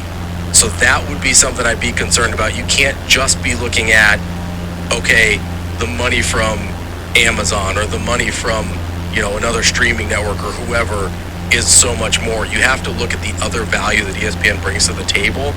And if it's anywhere close, I think you have to default to ESPN, because I don't see a world in which ESPN is cut out of the college football playoff. You might get a TNT ESPN situation like you do with the NBA playoffs, where it's kind of split. But that's a worst case scenario. I think ESPN will still always have a section of rights for the college football playoff. I don't think you want to alienate that if you're the Big Ten. We'll see. It could be ESPN and Fox with the college football playoff, which, the contract is still 3-4 years down the road. The new contract is it works like the networks that are involved in the NFL. Yeah. Every other year. You get the championship game. Sure. You get playoff inventory, but every other year you're guaranteed to have the championship. Do you split the semifinals just like we do with the AFC and NFC championship game? The other part of how this is going to play out and announced and we've already kind of been led down that path because we've been doing it for a while, is we've been picking up our phone and streaming games. Yeah.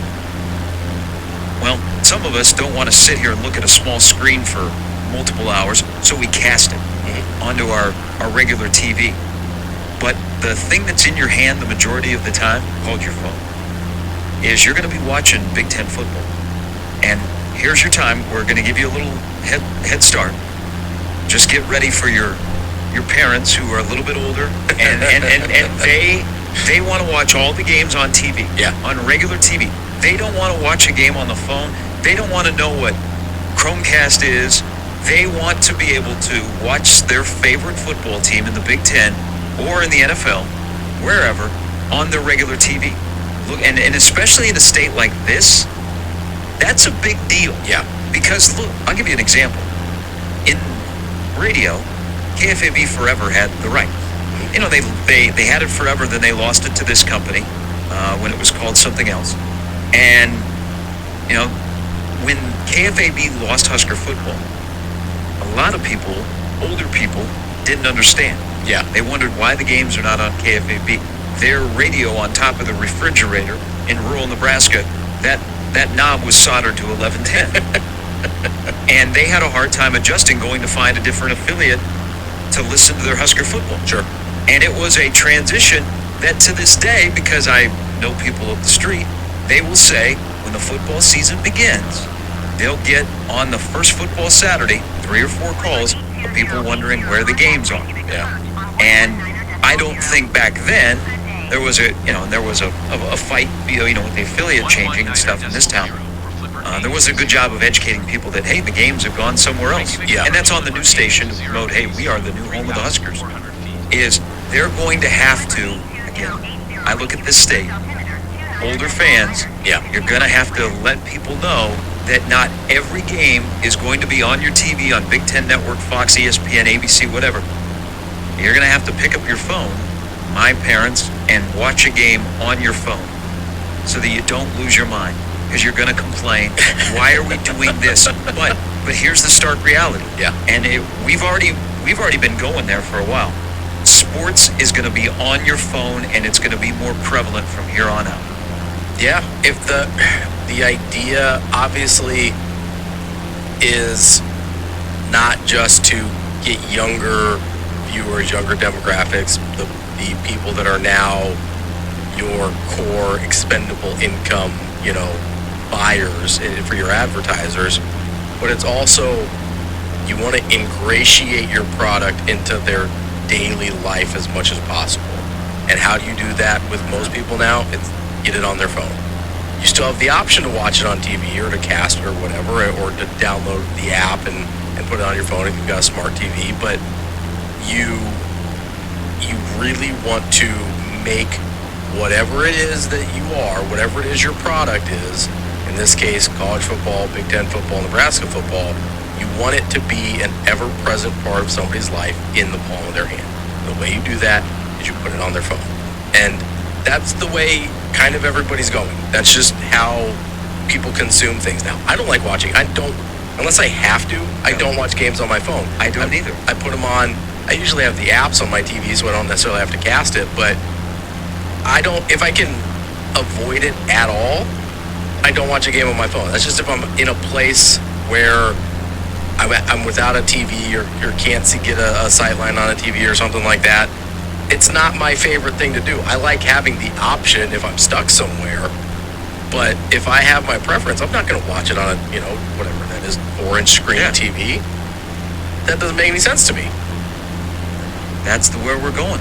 We're going to have more and more games on our phone. I absolutely agree with you about as a sports league, as a media company, because we do this in radio, we got to reach our listeners and our viewers where their life is. And their life right now is on their phone. Where do you spend a ton of time? On your phone. So let's make it easy on them to, in the palm of their hand, watch or listen to what we do. Yeah. But I don't know, watch an entire game, if I don't have the ability to cast it, and there has been some discussion that there will be limits on being able to cast it, so it's got to stay on your phone. Yeah. Am I watching a 3.5-hour college football game, and I'm just going to stare at my little screen? Well, here's the other problem you run into, right, is while you're watching a game, then your phone mostly becomes useless for the other things you want to use your phone for. So that's a conflict that they haven't really figured out a good way for yet. And like, listen, my phone, and I think most people's, will kind of give you, like, toss the TV in a tiny little box in the corner, but then you can see even less of what's happening. And so you're just doing that during commercial breaks, you can respond to your text or whatever. It's not a great option. I get what they're trying to do. You want to give everybody an app so that they can just click on their phone. You want to make it available. It's the same thing with, our radio replays and stuff. It's like, yes, they're available on our app. Yes, they're available on our homepage. They're also available wherever you could possibly listen to a podcast, because whatever platform you use, we want to be available there for you. And I understand making it available on the phone. If it becomes an issue where that's the only place you can get it, that's where you lose me a little bit, because that's not the ideal watching circumstance for most people. So just listening to John Oren from Sports Business Journal, he thinks he's hearing it from people that are involved, because this is kind of where the industry is going, is every team will have maybe 1 or 2 games a year where it is streaming only. Yeah. That doesn't surprise me. But again, for me, make it streaming only. Like, I think most people have some sort of smart TV or at least a streaming hookup to their TV now. Make it so that there's an app on your television where you can watch it there. You don't have to watch it on your phone. I'm fine with streaming. I stream everything anyway. I've got the streaming cable packages, if that's what you want to call them, I guess. Everything I do is streaming. I'm okay with that, and I think a lot of people, my age are moving that direction anyway, or fully committed that direction anyway. If there's a situation where it's only available on, like, a certain app that's just available on your phone, right? That's where it becomes a problem for, I think, more people. Channel 3 Sean, that's why I think NBC primetime for the Big Ten is still a player. I think the Big Ten still wants to be over the air for big time slots. I can see Amazon doing about a half dozen Friday night games for the Big Ten. Yeah. So 2 things here with the new deal. You're going to have to probably have some give in. One, you're going to probably have a game or 2 that people are only going to be able to get on their phone.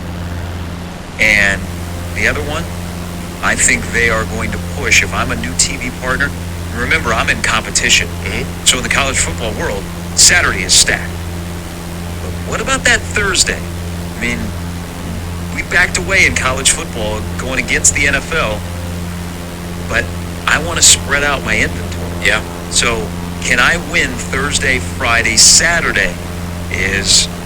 I'm a new TV partner. If I'm spending a lot of money and I'm Amazon and I'm getting the Friday package, because look at what we're seeing in baseball, specific day packages. Yeah. The Friday night Apple TV game. Am I Amazon going, okay, if I'm going to spend an ungodly amount of money, then I'm going to want every single Big Ten team playing on a Friday night within a 2-year span, and I want to be able to go to every stadium in the Big Ten in a 5-year span, the length of our contract, on a Friday night. Listen, I really like the Friday night college football. I know it makes, I don't know who, I guess somebody mad about high school football and kind of treading on the sacred high school football, I don't know, whatever. I love the college football Friday night property. Aren't you doing a Friday night scoreboard show? Maybe. Remains to be seen. Some of us are working in that industry on Friday nights. I understand that. And listen, I love high school football. I go to high school football games just for fun. I understand that high school football is great. I also really like having more days to watch college football on. Like, that's fun for me also. And I think we skew in this building probably more high school football heavy than maybe the general population. Anybody else around? Yes, and college football is going to be more appealing to more people on a Friday night than going to a high school game or watching or even listening to a potential mythical Friday night scoreboard show. it's really big to the people that really care about it. But the popularity skews college football, especially around here. That's just how it is, and that's okay. I just think that's a really valuable property that the nationally in college football people have moved away from for reasons I don't really understand. Question I would have, and maybe this is just me asking a question, and this would never come to fruition because you are the Big Ten, is we got to get back to Thursday night. Yeah, the NFL is a juggernaut, and now with their new deal with Amazon, Amazon's got a nice Thursday night schedule. Yeah, but not everybody's going to watch that game. Yeah, don't shy away. Do we find college football on some not normal days with Power 5 conferences? We don't leave MAC action for Wednesday. Yes. We have Big Ten football on Wednesday. We have Big Ten football on Tuesday. I was going to say, not just Fun Belt, Sun Belt Tuesday. Mm-hmm. That's the key, is power conferences, right? Because you've seen college football properties spread themselves out a little bit, whether it's MACtion Wednesday, whether it's, Fun Belt Tuesday, whatever the case is. You haven't really seen, you've seen a few Friday night games in the Big Ten, a handful, and people complained about it a lot. But if you're going to really expand nationally the way that it appears the Big Ten is, you need to spread out your and frankly, just from a semantic standpoint, if you're going to 16, 18, 20 teams, you're going to spread them out. Practically, you have to spread them out, right? Because you don't want half of your games playing at the same time when only your fans can only watch one of them at a time for the most part. You want to spread those things out so that you maybe only have one or two games going at once, which only gives you, 3 windows on a Saturday? So that's only 6 games if you double up on all of them. You really got to find other places for the rest of your properties. Friday, to me, is a really natural spot. Thursday, I don't... Listen, I understand there's a big overlap between college and NFL fans, but even with better programming on Amazon Prime, if you've got a streaming-only option on an NFL game or an over-the-air option on a college football game, the college football game could be competitive there, I think. All of these things will be unveiled in the next month.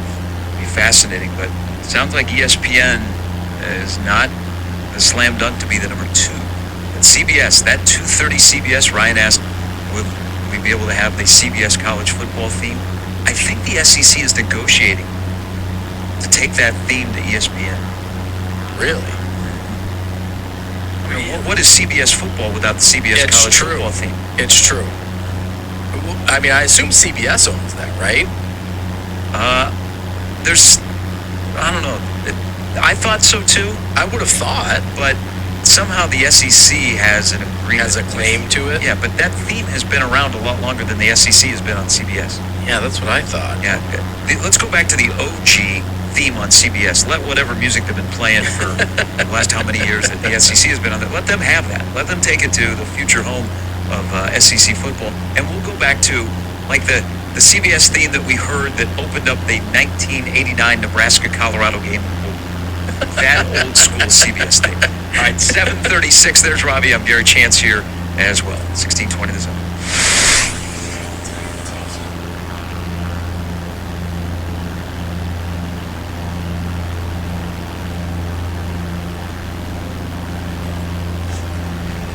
On 1620 The Zone, 1620thezone.com, and the 1620 The Zone app.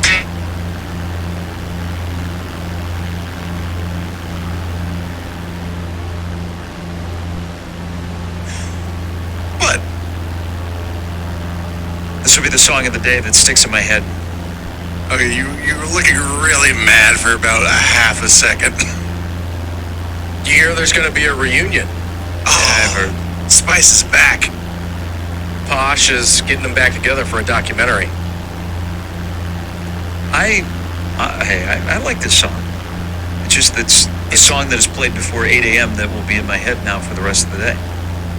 John on the stream, brought to you by ticketsforless.com. Remember, Nebraska's playing at Rutgers this year on a Friday. For the second straight time they've gone to New Jersey playing on a Friday. I'm in the minority, but for us Husker fans traveling from outside of the state of Nebraska, Thursday, Friday nights make it tough for travel. Sure, yeah, that makes sense. It does, and that's a consideration if you're in the power chair in Lincoln and anybody saying, hey, would you be willing to move your game at home? And you have to, there's a lot of logistics that go into play with moving a home game in Lincoln. Yes. And your, not only your fans, but your business owners in Lincoln.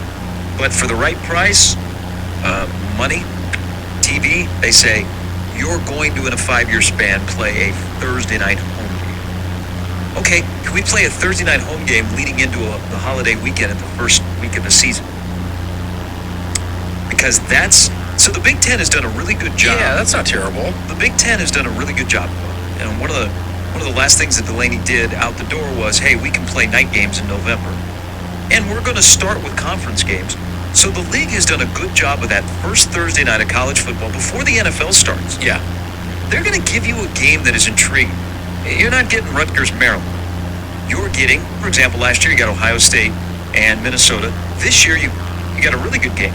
You got Purdue and Penn State playing week 1 on that Thursday to kick off the season. So if the Big Ten still latches onto that, not coaches go, I don't want to play one of my better conference games right out of the chute. Well, they're saying, you like that money, right? We're going to continue to make that first Thursday, week 1, a big deal for the Big Ten. Now, in that case, if you're Nebraska, and you're saying, oh, you mean it's going into a holiday weekend? We could sell that more than, hey, in the middle of October, we're going to move a game to a Thursday night. For sure. And listen, there's the excuse of I don't want to play one of my, a premier conference game at the beginning of the season. It's not any different than these non-conference marquee matchup games. I get that it goes against your conference record, but if you're playing a good opponent right out of the gate, it's not that much different than if you're doing, one of the Jerry World games or whatever. Maybe do one in Atlanta with the Chick-fil-A or whatever. It's not that much different than that. Honestly, you're probably not playing a team as good as you would in one of those scenarios. And especially if we're going into a situation with an expanded playoff, I get we're not there yet, but that's a situation where you can recover from a loss. It's not that big of a deal to take a loss there if you're at Ohio State, if it's to a marquee opponent. I would rather get my bumps out against a team that it doesn't look bad for me to struggle against than, go up against somebody that you should take to the woodshed and struggle against them, and that raises more questions than it answers. So you know what my first number 1 time slot for the opening weekend of college football is? Number 2 is that Thursday night. I'm right out of the box. I'm a 6 o'clock kick. Sunday night. Oh, okay. Labor Day weekend. Oh, that's Sunday night. Yeah. You got no competition. Yeah. You've got that time slot because then there's Monday, but remember people are starting. Some places go back to work on Tuesday. Some are starting school the next day. Yeah. That Sunday night of Labor Day weekend. That is a good problem. Where everybody, you still got Monday off. Yeah. And it's been a build-up. Everybody gets to celebrate on Thursday, Friday, Saturday. Whew. There's only a game or 2, and that 6 o'clock kick time on a Sunday night of Labor Day weekend in week 1, I think is an ideal time slot. Why don't they just take over that entire Sunday the way the NFL would? I wish they've tried. Well, I mean, just do like the full slate though. Why don't you just do like a noon, 2:30, 6 or 7 o'clock the way the NFL would schedule? I mean, if you've got it all to yourself, why not? People are itching for football. Even NFL fans that maybe don't watch a ton of college, they're only a few days away. They really want to get their Sunday football fix in. I mean, is that not worth a shot? Even though the NFL hasn't started their season and they're not playing on that Sunday, college football is definitely afraid of the NFL. Because let's say we put more than a couple of games on your blessed Sunday, which you're not even starting your season. Yeah, you're not even playing. Because we see you creeping into our Saturdays and some of our other key days like Thanksgiving you already have. We'll play fair with you. We're not going to put a lot on a Sunday that you're not playing. But we want at least a couple of games. See, that's what doesn't make sense to me, though, because the NFL... They're afraid of the NFL? Yeah, the NFL's not going to play fair, though.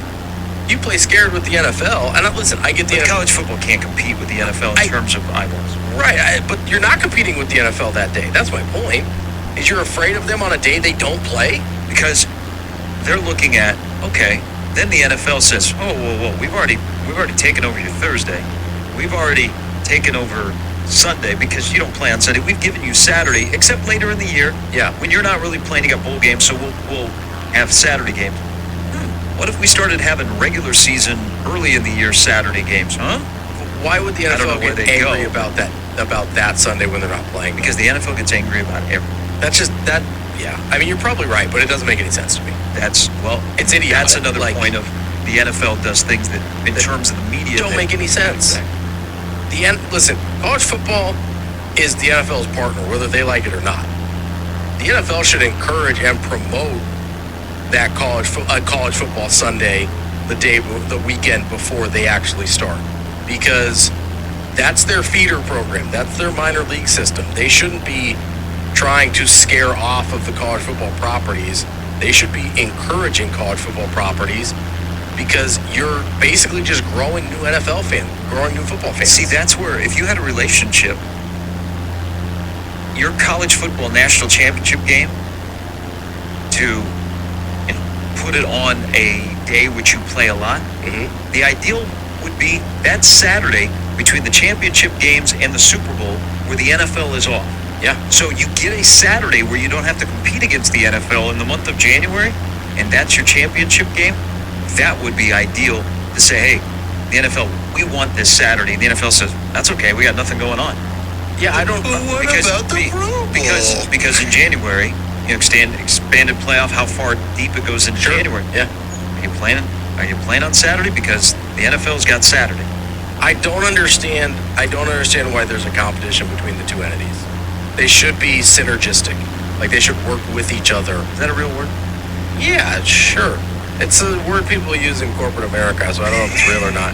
But they should be working together to encourage and grow the game of football, because at the end of the day, that benefits both entities. And I don't know why the NFL feels the need to, pee in the Cheerios of college football whenever they get a chance. They should be helping them.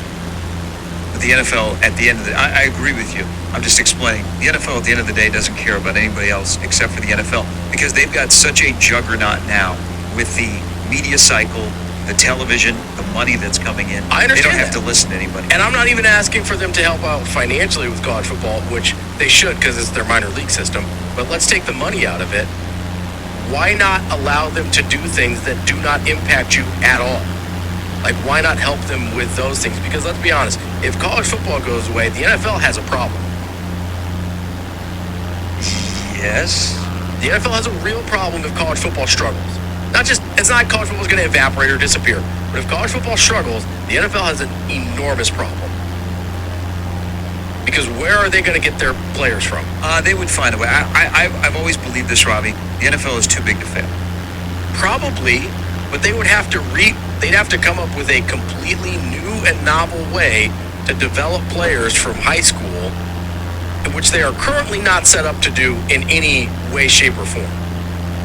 So it would cost them a ton of money and take a ton of time in building up an infrastructure.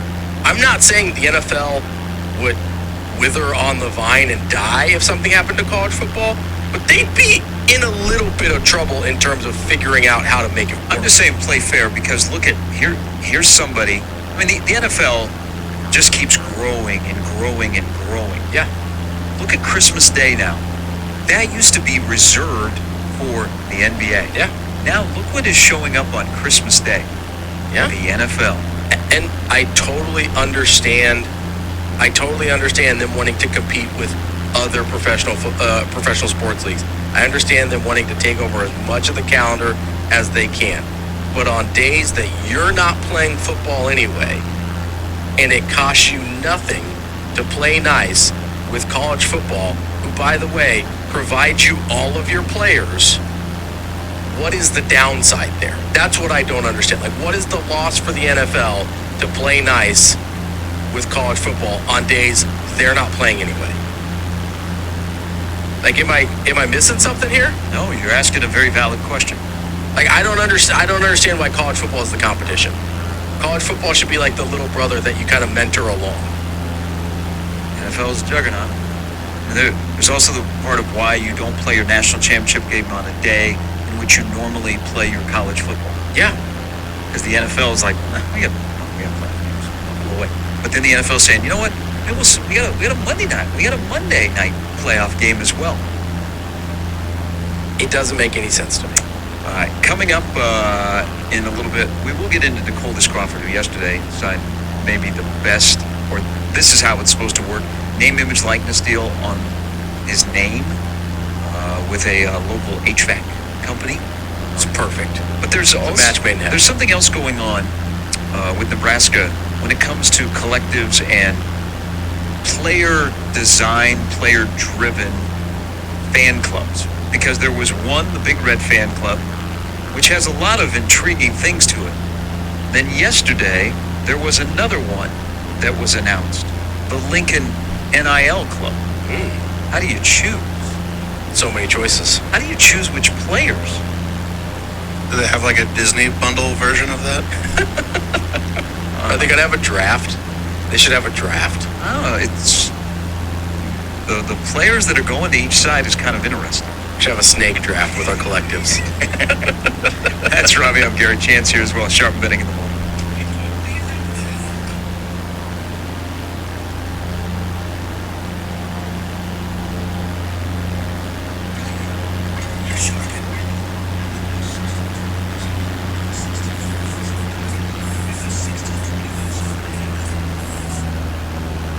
Later today from Nebraska football, Eric Chenander and defensive assistants, players, selected players, and will speak after practice today. It's the third practice in Lincoln, then they take a day off. News away from the current program pertaining to last year. Matt Lubick has a job. He will be an analyst for Lance Leipold down at KU. Interesting. Didn't go back to the credit union life? No. This actually probably is not a bad role for him. No, probably not. My impression and interaction and talking to people, Lubick's issue was relating to players, especially wide receivers.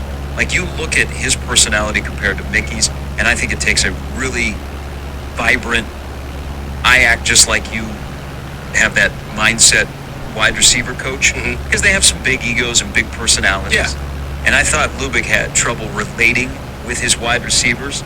He also wasn't a great recruiter.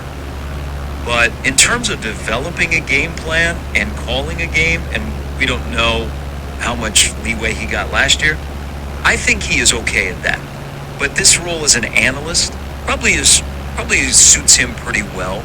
To be able just to sit in on offensive meetings down in Lawrence and give his 2 cents, probably sits in the booth during the games. I don't know if he's got a headset on or not. But this seems like a good landing spot for him. The only assistant that was fired last year, Verduzco, and I don't know that Verduzco will coach again. Yeah, I mean, part of that's just age too, right? But I also wonder, because analyst is such a kind of vague, ambiguous role, because you see it with certain programs. You get, like Alabama gets really high-profile analysts sometimes. I think Sarkisian started off as an analyst at Alabama when he was on his rehab tour.